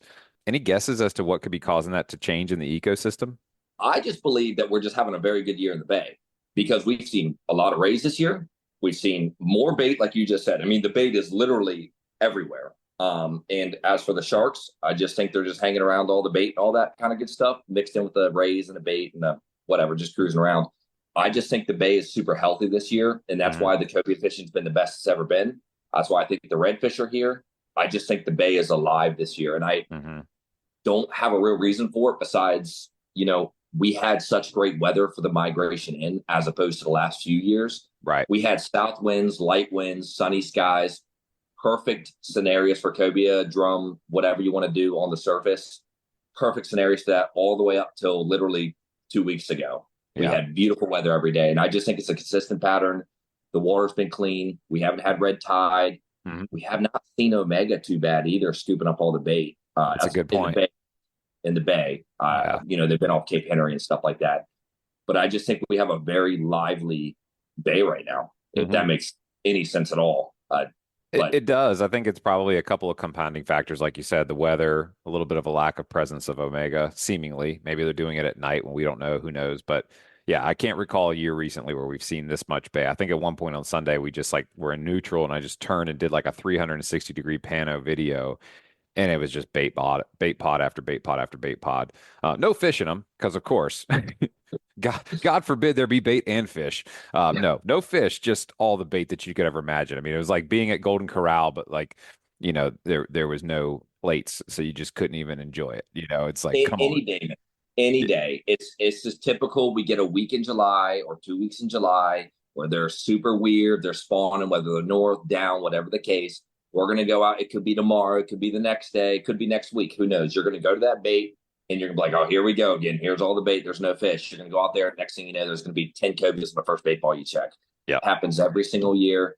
And once that pop happens, it's going to be epic. I mean, August, we all know, what do we live for? We live for mid-August and the first 2 weeks of September. Every cobia fisherman, even in June when you're whacking and you're like, oh God, I can't wait for the end of the season. Because at the end of the season, like August, September, you're always saying like, why did I even fish July? Why did I do that? Like, look how easy this is. There's just, 20 cobias. Yeah. It's going to happen. Yeah. There's too much life in that area for them not to stage up in that any day now, any day. Yeah. Oh yeah, it's our Super Bowl, so to speak, in terms of time frame. But going back to like where the bait is, the lack of fish, and it messes with your head. You start thinking that you're crazy. Thinking about like water temperature. I know there's been some reports of cobias, seen and caught up as far as New York. You mentioned how the weather patterns were so good at the beginning of the season that likely more fish maybe seemingly came into the Bay. we'll never know how many fish are here because probably 90% of them are down at the bottom. We never see them anyways. But, when it comes to water temperature, when it's in these like struggle bus weeks, these doldrums, do you consider that at all in terms of like the areas that you're looking for sight fishing? So that's actually a really valid question. And all of us captains have that discussion every year around this time. It's like, are they north? Are they down? Where are the fish? And I have a friend that comes, he fishes all the way up at Windmill Bar, way up north. And I personally, my opinion is I think they're just down majority of the fish. And the reason for that is because there's two reasons. He comes from up north and he says he doesn't start seeing fish till he gets in our area. And he's coming from Windmill. He's got like I don't want to say the exact mile. Someone will call me out. I don't know. He's way up there. He's got to ride all the way from the north, all the way down here. And he says he does not start seeing fish till he's in our area, even though that might not be very many fish. But he said he's not past 80 up north. And the other thing that I believe that they're just down, and maybe that's where they spawn majority of the time, is just down 10 feet. You can't see 10 feet. Is because there are afternoons. You go out at 9 o'clock. That's usually our normal time to leave, 9 o'clock. And, you'll have a slow pick all day. Like there's a fish every 30 minutes or something like that. And then, as well as I do, 3 p.m. all of a sudden, the same spots you've been in for the last, 6 hours, you're like, oh my God, there's freaking fish all up in this area. For some reason, a certain tide cycle or time of day or something happens and they just rise up. And you're not crazy because you've been looking at that area all day. Right. So I believe they're just down right now and they just are not coming up to the surface until maybe they're done spawning or whatever the case. Yeah. But I do believe they're still in the bay. I would agree. And it's something that we always jokingly say, but I mean, what is science? For something to be scientific, it has to be measurable and repeatable. One thing that you and I have always agreed on is that if it's a northwest blow of any sort, there's our measure that it's blowing out of the northwest. And then in terms of repeatable, I think we can consistently say that anytime we've seen that, the repeat instance is that we just don't see fish on the surface for several days as a result. And I think the only thing that makes sense there is that we're going to get a blow from the northwest, which is going to push a lot of that tributary water, kind of like a lot of sediment, a lot of weird stuff is going to enter the bay and either mess up the surface salinity or temperature or something. But whatever it is, northwest wind, you see that on the forecast, book a day at the bowling alley or Ocean Breeze Water Park. Do anything else but go fishing if it's blowing out of the northwest because you'll just torture yourself. It is wild though. Like the northwest, it's like it could be a north, it could be a northeast, it could be a west or a southwest, but there is something about that northwest wind. And if you have that really hard for like 2 days, it can shut the fishing down for, a couple of days. We call them reset days.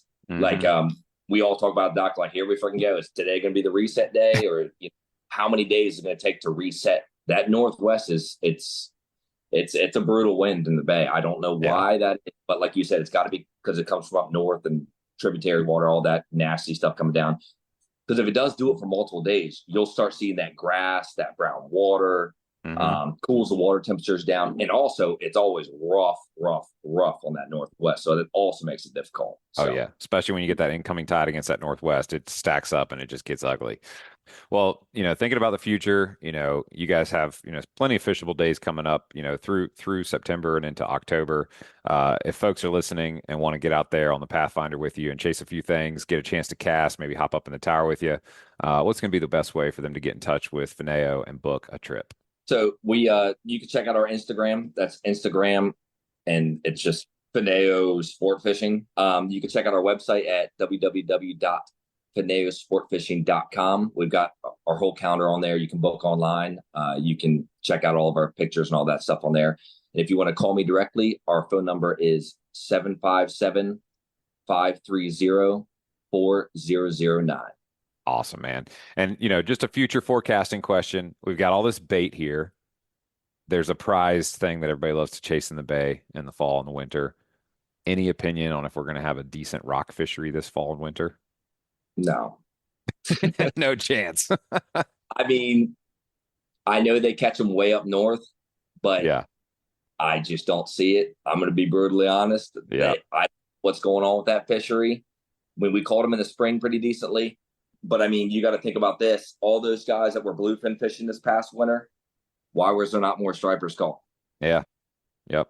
I mean, everybody's trolling mojos or whatever they want to troll. I mean, you should have caught more rockfish. I hope I'm wrong, but it's been 10 years. So I really hope they do show up, because that is one of my favorite fish to catch. So I hope I'm wrong, but I don't know. Yeah. I hope it's just a lively day or lively year for the Bay, and stripers magically show up. So Well, time will tell, that is for sure. But I always enjoy talking to you about what's going on. I appreciate the candor and the, somewhere between the bad and ugly report as of the weekend. We're going to hope and pray that some southwest winds turn things around for us, and we see some better numbers in the coming days. So like Captain also was saying, you guys want to get up with him and book a trip, find him on Instagram, on the website, or give him a call. And folks, that's going to wrap up that report. Stick around for a word from our sponsors, and we'll be right back. GreatDaysOutdoors.com. Great Days Outdoors has been the premier destination for hunters and anglers looking for a comprehensive look into the outdoor lifestyle since 1997. Our stories are crafted by dedicated journalists who live, eat, and breathe all things hunting, fishing, conservation, and land ownership. Check them out at GreatDaysOutdoors.com. All right, guys. Well, welcome back to the show. We are talking again with Captain C.L. Marshall from Tangier Sound Charters. Welcome back to the show, Cap. How we doing? Yeah, well, great, man. I'm happy to be back. Thanks for inviting me. Yeah, man. I'm excited to talk to you again. I mean, ever since the last report when we talked, I've been keeping an eye out, and I haven't really seen any other charters offering ice cream and lunch breaks in the middle of the trips. So how's that been going for you guys? It's going well. It's going well. We discovered something different over at Four Brothers on Tangier the other day. He's got a new offering where he puts the crushed pineapple on the bottom of the vanilla ice cream and blends it up together. That's pretty good. I think last week I had a root beer float last week. It's been a long time since I had a root beer float, but that was pretty good. But yeah, things are going well, man. We've been real blessed lately. A little bit of weather last week knocked us out a few days, but my Lord, man, the speckled tripe bite's been good. I know there's a lot of folks that love to chase a speckled trout. It's an art all of its own. Before we dive into that report, for those that have maybe not gotten to hear you on a previous episode, tell us a little bit briefly about Tangier Sound Charters, what kind of boats you guys run, and what you specialize in. Yeah, we're running a Mako 231, 250 Suzuki from Sandpiper Marine on there. They do all my work for me. I call it a hybrid boat, because I'm going to appeal to everybody here. Because I got a Minn Kota trolling motor on the front, 36 volt, 112 pound thrust, and I call her Rosie, named after the robot in the Jetsons. So get a little Rosie sticker on top of her. Yeah, Rosie had a workout today, that's for sure. But yeah, we run that Mako. She's aqua traction floor, and the boat's been totally rebuilt, new tank, new wire, and new, pretty much everything. So yeah, we've been good. It's a very dry boat, very stable boat. I mean, today we ran from Half Moon Island to Fox's Island in southwest in 25. Oh, 4-footers. Yeah, it was nautical, and yeah, and we made that okay. It was a little wet with a side wind, side and with the willow and the spray on us. But hey, you know what? We kind of figured that was going to happen, and it turned out to be a real good move for us. So yeah, we primarily fish the Pocomoke Sound, Tangier Sound, anywhere from Punkatig, the Punkatig area, north through Tangier, the target ships out that way, up near Smith Island and Bloodsworth and South Marsh. Wherever I got to go to find the fish is what I'll do. Yep. I try not to go. I like that area. It's been very good for me. And the neat thing about it, the thing that I like about it is the opportunity to catch a variety of fish. Today we caught 8 different species of fish, and that's pretty cool. Had a couple from Cary, North Carolina with me today, father-daughter trip, which is always fun. And, some money on the line, a little bit of trash talking going on. It was good. Wait, what was it? What was the money on the line? Was dad betting against daughter who would catch the most fish? Well, the money was on the biggest fish and the most fish. And the kicker was at one point during the day when we went perch fishing, we put on a top and bottom rig. So it was $20 whoever caught a double keepers. Yeah, and the daughter was kind of lagging behind, but she won that 20, so it was good. That's awesome. So Yeah. dad had to buy lunch, or was there some serious money on the line? Well, I mean, he's going to buy lunch anyhow. I mean, so, but we try to make it fun. We try to make it fun. Yeah. Even today when we were running, it was torrential rain, and visibility was about 12 feet, and it was rough. And but still, at the end of it all, everybody ended up having a great time, and we're very very safety conscious. But Hmm. some days are better than others Yep, when it comes absolutely. to the weather. So we just try to make the best out of whatever day we got, and fishing in this area have a lot of options based on species and places to hide. Hmm. Down where you are, you can hide behind the tunnel, behind the rock pile. And that's about it. Or hide under Yeah, the bridge like we've done in some recent rainy days. You mentioned yeah, 8 species were caught today. So I want to do like pop quiz. I'm gonna guess, and then you tell me which ones we get right. So redfish, yes, striper, yes, flounder, no, ooh, speckled trout, yes, perch, yes, white perch. white perch and sand perch, which you'd never guess. Oh, I would never have guessed that. So that's Yeah. 5. So we need 3 more. Mm-hmm. Um, gray trout, Nope. croaker, Spot, croaker and spot. croaker and spot. Yep. And one you would never guess. Uh, Hangfish. oh, houndfish. Yeah, Interesting. Chesapeake Bay white marlin, baby. We saw several of those over the weekend, and I saw one that I really wanted to catch. I threw a bucktail at it. I was so excited to catch it because of what you're saying is so true. They come out and they tarpon, they walk on that tail. I've literally watched a cobia chase one up out of the water.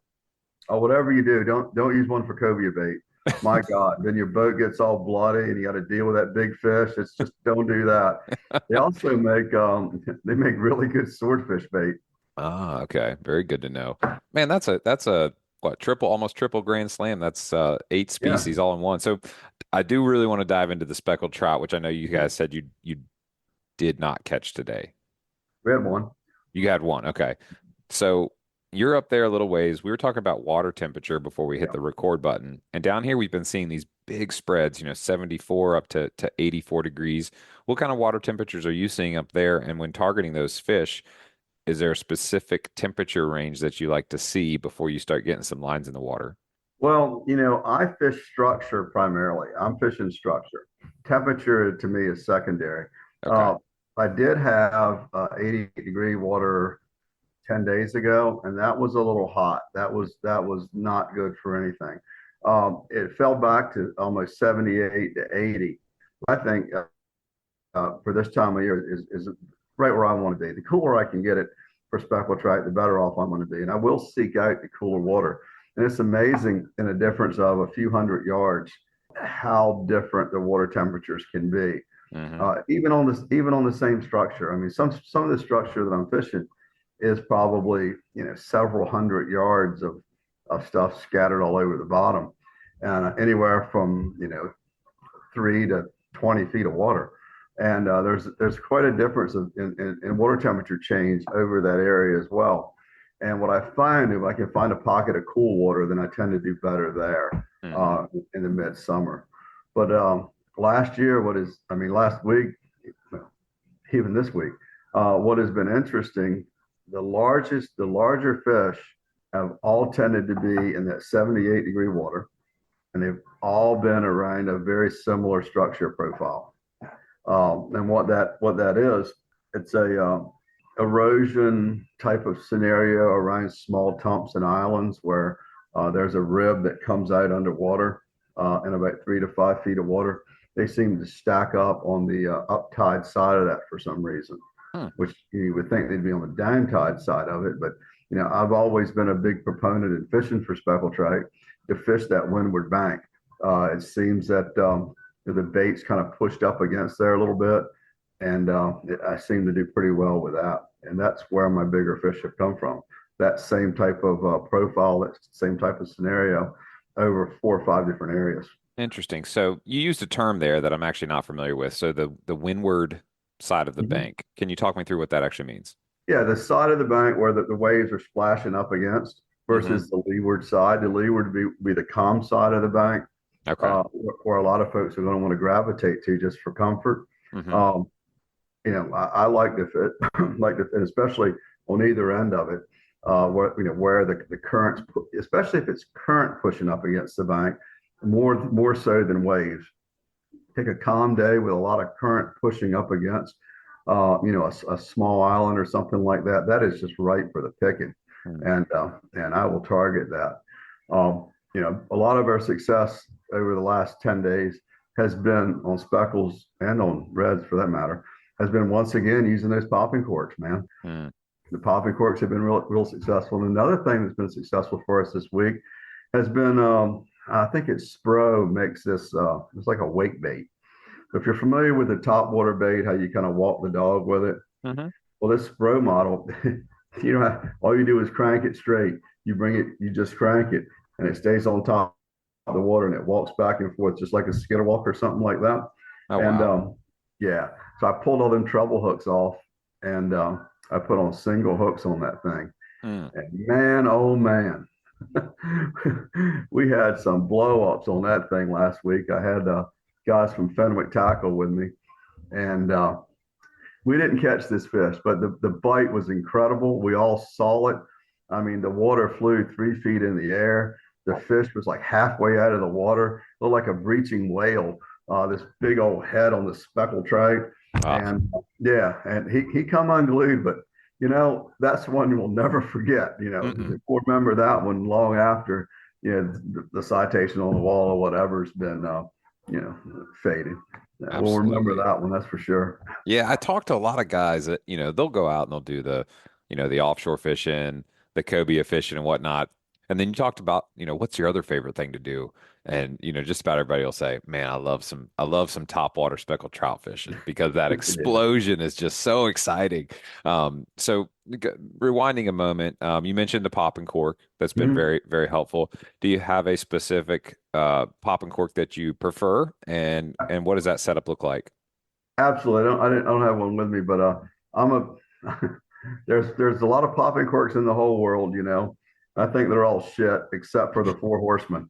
Okay. The Four Horsemen popping cork, Four Horsemen tackle. Look it up online. It's by far the best popping cork ever made. The rest of them are not good. Just they're good. They're good, but the Four Horsemen is made. They make them in 2 or 3 different. They make them in 3 different sizes.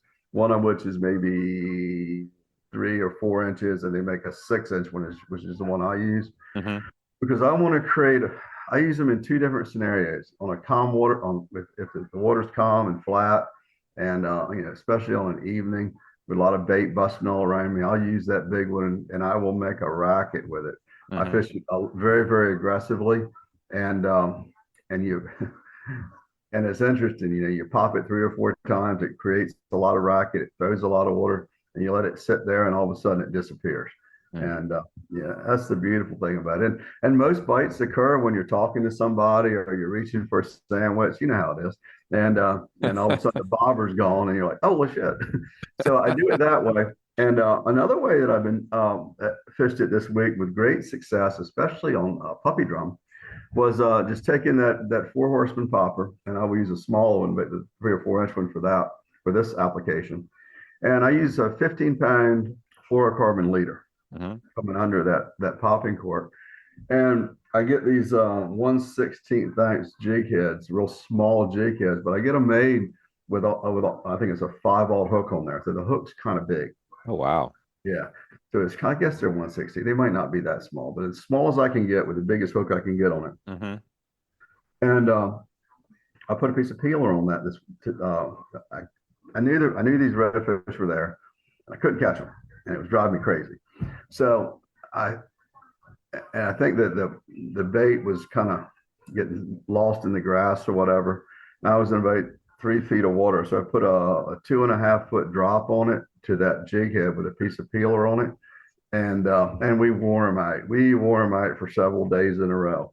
And I got them in different colors, and I got them spanned out behind the boat, and people holding them and whatever. Yeah. And it's a cool bite, man, because you're catching this, and they're all slot reds, but get over, but you don't get any unders anymore. They're Did have an under today, but and it's fun on that light tackle. I use these Fenwick Fenwick, I think HMGs, the Hmm. real light ones, and it's a hoot, man. Yeah. It's been very effective. I want to go back to what you said because you breezed right through it, but I want folks listening to just consider the level of, I'll just say, science that went into that decision making to go to that 2.5 foot leader, that light 8 ounce or 16-ounce jig head. How did you determine that you were on a grassy bottom? First question. I could see it. You could see it. Okay. Yeah, I'm in 3 feet of water and it was clear. Yeah. The water was clear. I'd been there before. It was one of the places I would traditionally use a fish finder rig to catch larger reds, but these smaller reds were in there. I mean, Hmm. you could see them. Hmm. You could see them on top. You could see them around. And when the bait was on the bottom, it was getting lost in the grass, and it was kind of snagging itself in the grass every time they would move it. So we made that decision on. We tried it on one rod, got a bite, and Boom. yeah. So I Yeah. said, well, that works. So we put two out, got 2 bites, and I'm not the sharpest spoon in the drawer, but I am in the drawer. So Well, that's what I wanted to highlight was just the adaptability to notice that the grass was there, to kind of guesstimate that grass was probably 6, 7 inches, 8 inches long, and then figure, okay, the reason that they're there but not eating is maybe they just can't see it. And then right. you make that adjustment, you test the theory on one rod, boom, you're hooked up, and now you're catching them on others. And so I just wanted to like highlight that in the sense of Mhm. whenever you're having a day that's frustrating, whatever species you're targeting, always be willing to be curious and think through all of the elements and ask questions and don't be afraid to try something different. Yeah, maybe you'll not be successful, but you're going to be a different type of failure than the current Right. failure that you're in. And eventually you're going to find that success and put, connect the dots. And you mentioned something about, getting a bite while you're eating a sandwich. And our joke on my boat recently has been if we're going through a lull of not catching fish, I'm like, can someone please go downstairs and get their sandwich? Yeah. Because inevitably when you go to do something other than look for fish, you're going to, all of a sudden see fish. Yeah. That One of the areas, Luke, that I really look for too, especially when I'm using the popping cork with the bait under it, around rocky outcroppings or whatever, around Tangier on the other far side of Tangier, they got that whole riprap wall that runs the whole length of the island. Why wouldn't they be there? right. So I always look there. But if I'm on a grass flat like I was the other day, I'm looking for a sandy area that's in within the grass flat where they can be an ambush predator, Hmm. and I will position those corks all around the edges of that sandy area. And it's kind of cool.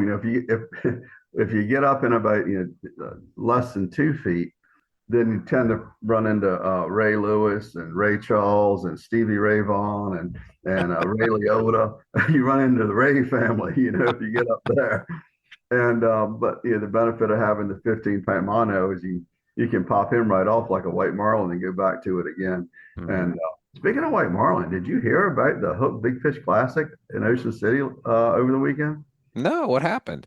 Dude, Austin Enser on primary search, he shows up with a 305 pound big eye, and then the boat, the MJ, 5 fish stringer of tunas, over 1,000 pounds.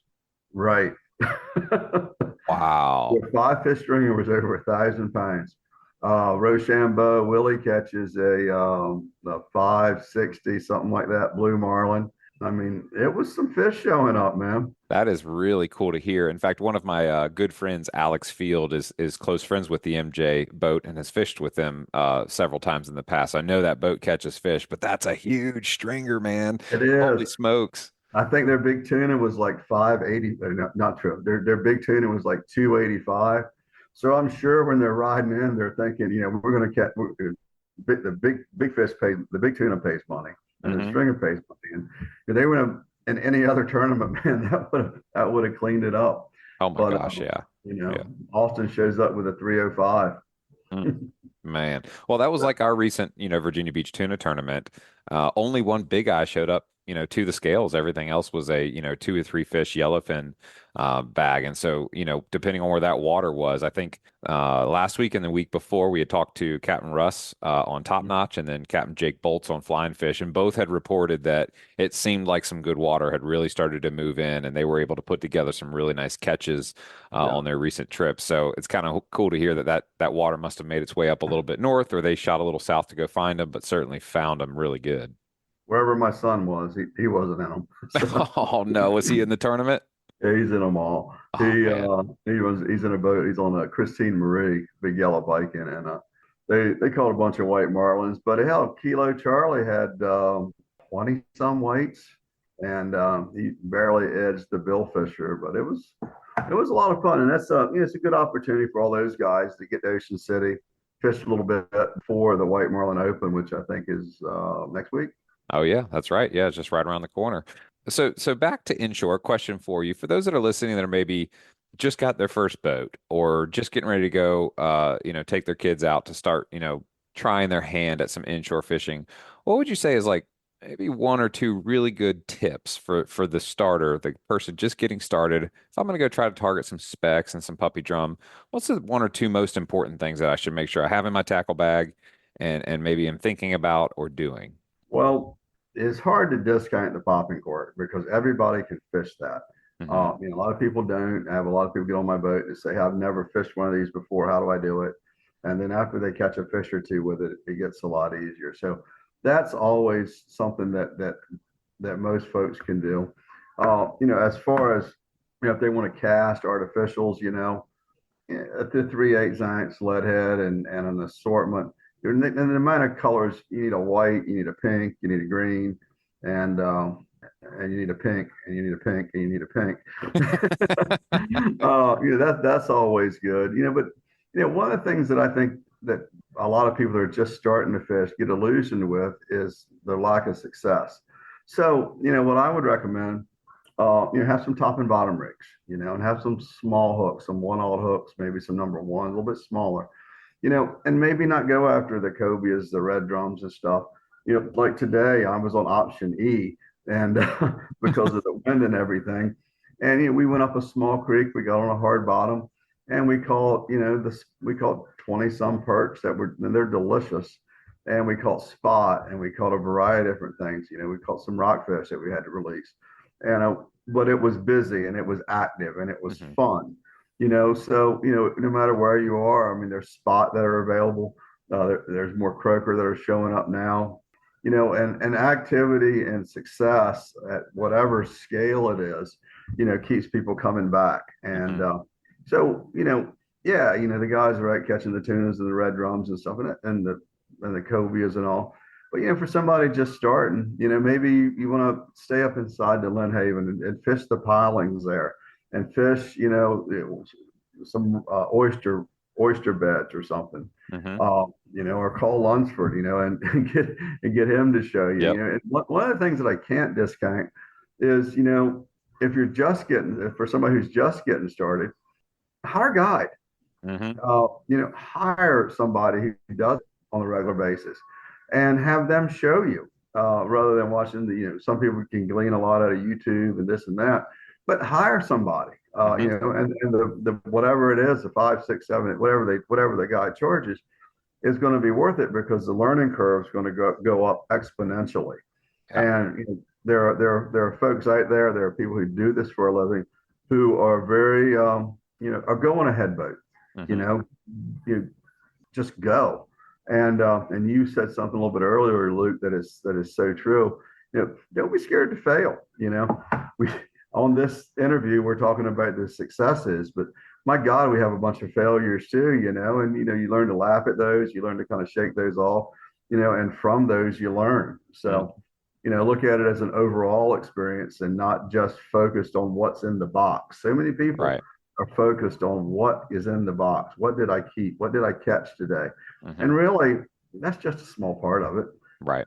A very small part. I'll give you an example of a recent learning experience for me. Had several pull-offs back to back to back, and I was getting frustrated, but I didn't pause to take inventory of everything that I had control of. And it wasn't Right. until we were back on the dock that I was looking at the rod and setup that I was pulling off fish on, and then I follow the leader down and I look at the hook and I take a real good look at it. And I go, holy smokes, this hook got bent. The offset got increased during Hmm. the first hookup of the day, and I didn't notice it. And that increases the angle of the pull dramatically to where it's actually pulling off to the side more, and that hook tip is not getting driven in with the same pressure. And Right. boom, there was my answer. And I'm like, man, if I would have just been willing to be curious, ask questions in the moment, and think Hmm. through everything, I might have actually solved that problem 5 fish ago and maybe not had Yeah. 5 pull-offs. So, Here's one for you. I think everybody who fishes should have, what the hell's that thing's called? No rubber fish with a hook in it. Storm lures. They oh should. yeah, You should. yeah, the storm paddle tails. Yeah. Storm paddle. Yeah, an assortment of sizes of those. The small ones, the 6 inches. But when they first started selling those, they had a little rubber hook guard on them that went across the barb. Mm-hmm. Yep. And here I am getting bites and I'm not hooking the fish. And I'm going, what in the hell is going on here? And I'm cranking it in. I'm like, we get a bite, we set the hook and it doesn't come tight. And I'm like, what in the world? And so finally, I was like, well, let's change these out. Like crank it up. I looked at it in my hand. I'm like, I'm an idiot. I think we could all tell a story like that. I mean, shoot, Yeah. I can remember calling a towboat when I first got a boat, and I'm like, my boat won't start. I'm stranded. Help. And I'll never forget Byron Farlow with Towboat US going, all right, well, before I come out there, let's just go over a few basics. Is your gear shifter in the neutral position? Thanks, Byron. It's great talking to you. Have a good afternoon. Right. Like, I've turned the boat off in gear. What was I thinking? And Yeah. you learn so many things along the way. So yeah, I think the moral of the story is don't be afraid to fail because a couple of failures push you that much closer to your Right. successes. I tell you what happened up here over the weekend. We had several red drum that were taxman got Mm, up as far north as Smith Island. mm, So that's up the bay a little bit, when we have shark predation that far up the bay. And it kind of makes you wonder hmm what all's out there. So, Yeah. I mean, a buddy of mine sent me a picture of a red drum and he's just chomped off right behind the gills. That's bizarre because we don't see that too often down this way. So that's really interesting. And I will say yesterday we saw a 6 pack of like 5 to 6 foot sharks that I've not seen that before. But again, we've got this extraordinary amount of bait present as well too. So it's just neat to see each year how the ecosystem changes and how the picture is painted differently every single day out on the water. Every year is different. I'll send you the picture right now. But it was well, when you see it, you'll be like, damn, this was a big shark. Right, to be able to bite. I mean, how big was the red drum that got bit? I'll show. I'm sending you the picture right now. Beautiful. While we're waiting for that to come through, I do have a question for you. You mentioned a root beer float earlier. Hmm. Are you a 2 scoop or 3 scoop guy? I'm a one. I'm just a one scoop guy. I'm a I'm one as scoop. many will fit in the cup guy. Oh my Yeah, goodness. That was a I mean, the way he's holding up, that was a 40-inch class red drum on it. yeah, yeah. That thing That, is bit clear in that thing half. is bit, and if you look at the picture of it on the floor of the boat, you can see that he was bottom fishing. Oh yeah. Yeah. Wow. Hmm. Wow. We'll certainly have to drop this in the post when we share everything. But that is remarkable, and I mean that bite doesn't even complete the jaw setup. Like you can see that the width of that shark's jaws was far wider than the actual bite pattern. Yeah. So So what would that's you have to up. get if you had to guess? Big bull shark? I would think so. Yeah. But that's up, that was north of Smith Island. What these guys are doing with great success is the same thing that's happening down at the Bridge Tunnel. They're using the side scan, they're using the sonars that are available now. And, I always wondered where the reds go. We Hmm. catch them in the spring, and then in the summer, we don't catch them. Then we catch them in the fall again, or in the late summer in August and September. We find them again on channel edges. Well, apparently these fish are hanging on the channel edges in the main bay stem, uh, Hmm. between Tangier and Hooper's Island, up that way. Interesting. And it seems to be quite a few of them. I know that Jamie Clouse having some success. I know that John Abbott and desperate measures, and those guys, they're having success doing that as well. Mm. And that's a long day, riding around looking at the sonar. Yeah. I don't think I have the patience for it, but but these guys do, and they're doing pretty well with it. Yep. And I know folks are doing well down here, around the islands catching them. It's always tricky when they pop up. Everyone gets really excited and kind of rushes in there. And so, one thing that Captain Kenny Mills and others have talked about is just the importance of when you're within earshot of another boat, don't be afraid to say, "Hey, Cap, how's it going? Hey, can we work together?" And just communicate. And there's a good Yeah. chance that everybody can enjoy catching them more. But when you get too excited and you rush in, and you don't consider that, hey, once you come off plane, you're still going to coast a few more yards. And a lot of times, you sadly see the school get pushed down just because of lack of coordination between the captains. But Yeah, we had them right behind Tangier the other day, and we worked them pretty good. that's awesome. There's nothing quite like getting folks on their They were first under red drum bite. Yeah, they were under bluefish. There was some chopper blues up top, some smaller blues, and we got ready to cast to them, and then the guys whipped them out to try to catch those. And I handed one of the people a big what is it called, double bubble colored swim bait from Freedom Baits, and I said, throw it out and let it go to the bottom. So as soon as it hit the bottom, it was on. I'm like, okay, let's do this. Yeah, that's cool. That's really cool. Yeah, and where it's weird in the area that I fish. If I see 5 other fishermen a week, it's a lot. Yeah. I mean, I didn't see any other fishermen today.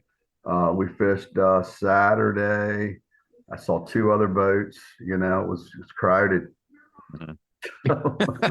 Well, that's a great segue into asking how folks can get up with you and book a trip. It's like if you go with Captain CL on Tangier Sound Charters, it's like a box of chocolates. You never know what fish you're going to get or what's going to be for lunch. But that is Right. kind of a cool benefit. Yeah. A value add of your charter is that it's peaceful. You're out there, it's you and nature. There's not a whole lot of mess going on.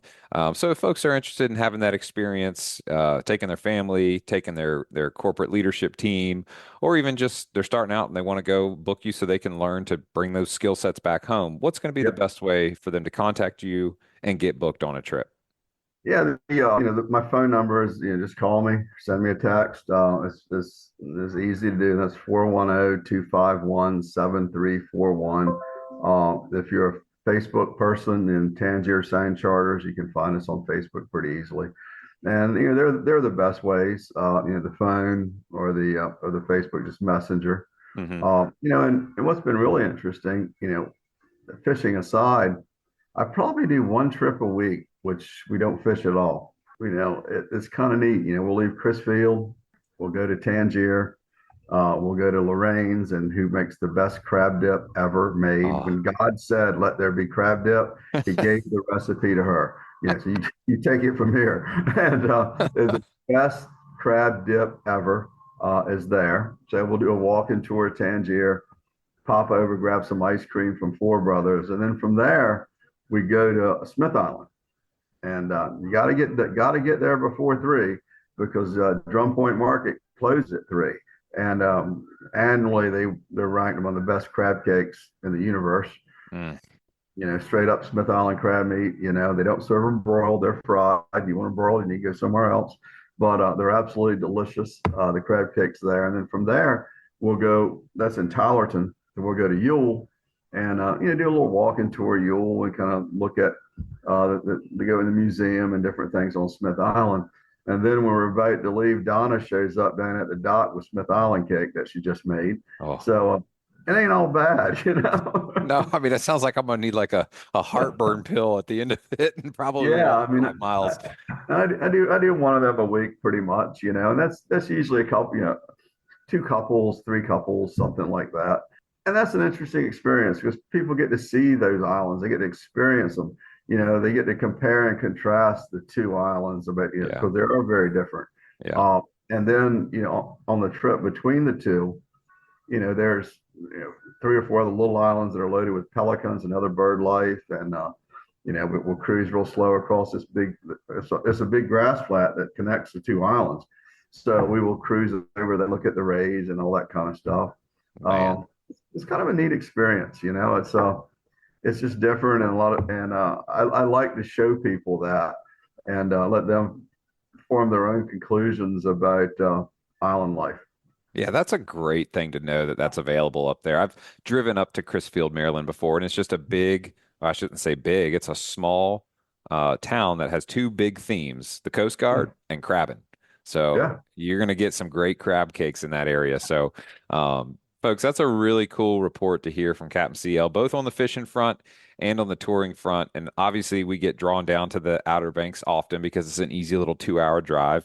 But to go up the shore that way and experience a totally different culture and sites, it's another hour and a half, 2 hours. Just go north and go I'm a visit hundred Captain miles CL. from you. I'm a Yeah, hundred miles from where you're sitting right now. that's nothing. If you go from Virginia Beach to Hampton on a bad traffic day, you spend the same amount of time in the car as it would to take, to go up to Chrisfield and go have that tour. So, Absolutely. Captain CL, it's always a pleasure to talk to you. Thanks so much for being on the show this week. Absolutely, man. Thank you for including us, man. We're glad to be part of it. I was really impressed with the production value of the stuff you guys put out, and even more so the amount of response that I got from it. Folks are calling, texting, sending messages, and that's always good to know that the message is getting out there. You guys are doing a good job, and I appreciate being part of it. The invitation goes out to you and everyone listening, man. Come up, let's go fishing. Yeah. Let's take a boat ride because it's a little different up here. We probably do things a little bit different, but it's kind of fun. Yeah, I like it. It sounds like a lot of fun. I think folks will enjoy it. So, folks, that's going to wrap up that segment. Stick tuned for a message from our sponsors and the What Did You Learn segment. Y'all stick around. Fish bites. Whether you're hitting the bay to catch bait fish using the traditional scent strips or fishing the rivers or marshes for speckled trout, red drum, and flounder, Fish Bites has something for you.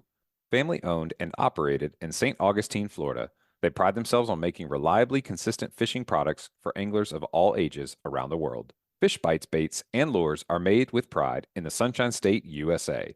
Check out the full line of scented saltwater and freshwater baits at fishbites.com.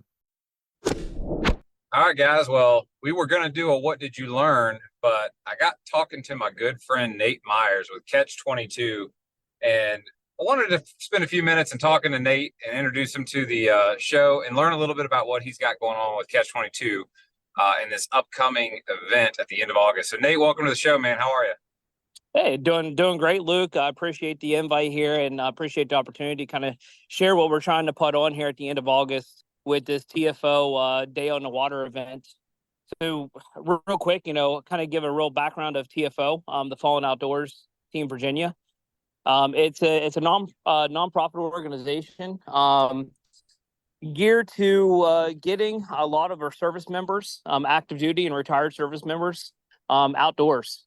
An unfortunate circumstance, there's 22 service members that take their lives each day, and TFO is their mission is to try to reduce that number. One of my good buddies, Kenny, actually reached out to me. I think a lot due to just knowing them through high school and everything, growing up with them, but with my Catch 22 name, with the 22, he's like, hey, let's see what we can do. Let's try to put on an event. He knows I do a lot of fishing. I know a lot of people in the area, and we came up with a plan to put on an event August 31st to try to get his many TFO members out on the water for a great day. Just join a day. It's going to be a stress-free event, fishing for whatever we want to fish for, and pretty much come back. It's going to be hosted at Wallace's. So Tony and Tam from Wallace's were gratefully allowed me to host it there. And the goal is just go out, have a good day on the water, come back. We're gonna have some food, some beverages, and do a lot of raffles and giveaways. So the goal is just a great day for everybody, and at the end of the day, everybody wins. Nate, that sounds awesome. I did not know that statistic about the number of folks that take their lives. And so the thought that you guys are putting something together to, give everybody a chance to get out there and have fun, enjoy God's creation, catch a fish, and give back to that community that has truly given it all for us to enjoy our freedom. Man, my hat's off to you. So if somebody's listening and maybe they have a boat or are a captain and they want to get involved, how can they get involved with this event on August 31st at Wallace's Bait and Tackle? Yeah, so they can reach out to me. The email I'm using is catch22 rodandreel@gmail.com. There's a couple flyers that are around digital and posted up around the Hampton area. I believe there's also maybe some posted around Oceans East and the Virginia Beach area as well. But then you can also contact me, 304-698-9442. That's my cell phone number. I've had a bunch of people reach me by cell phone, emails, or on social media. I believe my Instagram is Nate Catch22, and I believe it's the same for Facebook, I believe. So yeah, you can always reach out to me, personal message on any of those platforms as well. Yeah, I got some new messages today, some people that are interested. So there's definitely a lot of interest in this. I think we're up to a little over 15 boats. Our goal was to get close to 20 boats. So I'm really excited. Our goal is to take 2 TFO members per boat. So we're looking to get, close to 30, 40 TFO members at a time out there. So it's one of the bigger events that TFO actually has for the year. So I'm really excited to be able to be a part of that. Yeah, I love that you guys are doing this. I really think it speaks highly of our fishing community to know that there's 15 or 16 captains willing to donate their time. But I know you are doing something pretty cool for the captains that are donating their time and their expertise. So for a captain that gets involved, how is Catch 22 going to give back to them as a thank you for spending their time helping those fallen outdoors men and women get out there and enjoy fishing? What are you guys going to do for them? Yeah, so right now, the registration's free for any captain that wants to register their boat and volunteer their time to come out.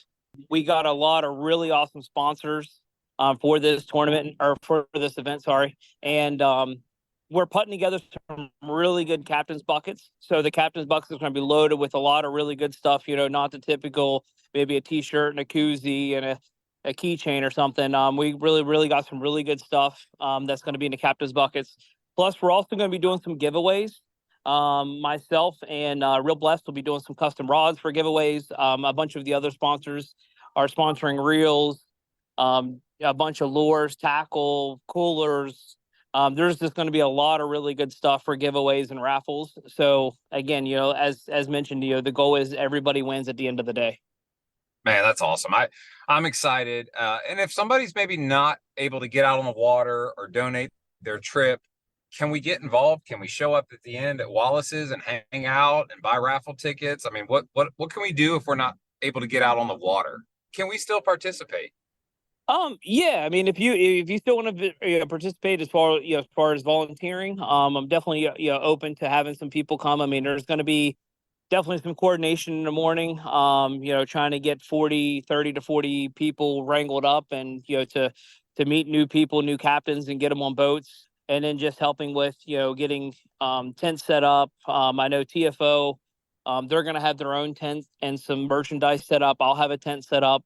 So, yeah, I mean, definitely, if anybody wants to volunteer just to help set things up or take things down or just even come over and stop by, even if you can't participate, I wanted to make it almost like a fellowship of people just getting out on water, have a good time. So even if you can't participate, but you want to stop over in the afternoon, please, stop over, hang out, see what it's all about, meet some people. Sometimes just having a conversation with somebody can really change somebody's life. So definitely take some time and come over and just enjoy a great day on the outdoors. Awesome. I love that, man. And I will say that, Tony and Tam, they run a great tackle shop over there at Wallace's down there off Dandy Point. I'll say anybody listening that either can't get involved participating or out on the water, come by and hang out. It's a beautiful setting out there on the water. There's going to be great food, drinks. You'll love fellowship. It'll be great. So Nate, thank you so much. And I know you run and operate Catch 22 reel and rod. So real quick, tell us 30-second high-level overview of what you do at Catch 22. Yeah, no, I appreciate that, Luke. So yeah, Catch 22. I kind of got into it by doing some reel service, just because I grew up kind of doing my own thing. I'm kind of mechanically inclined and always been kind of hands-on. It just kind of rolled into starting to build my own rods because I kind of like to do my own thing. The rod building side really started taking off for me. I mainly do, pretty much cobia, sheep's head, are my two primary kind of rod builds. And it's honestly, I haven't even advertised, just word of mouth. And a lot of the guys, that have used a couple of my custom rods love them. And it's just kind of taken off. I've, do a lot of, YouTubing and learning and constantly learning from guys like Richard from Rope Blessed, those guys that are just, that have been in the industry for a while. And yeah, no, I really enjoyed it. I think, every custom rod is one of one. So it's really cool to be a part of that. It's almost like taking someone fishing and catching a fish of a lifetime. You can provide them with a rod that gives them so many memories, customized to whatever they want to. So it's just, I don't know, it's just really unique. I really enjoy it. And so far it's led me to really meet a bunch of really awesome people in the fishing Very industry. cool. Well, I'm excited about this event. It's going to be August 31st, hosted out of Wallace's, helping out our men and women from the Fallen Outdoors.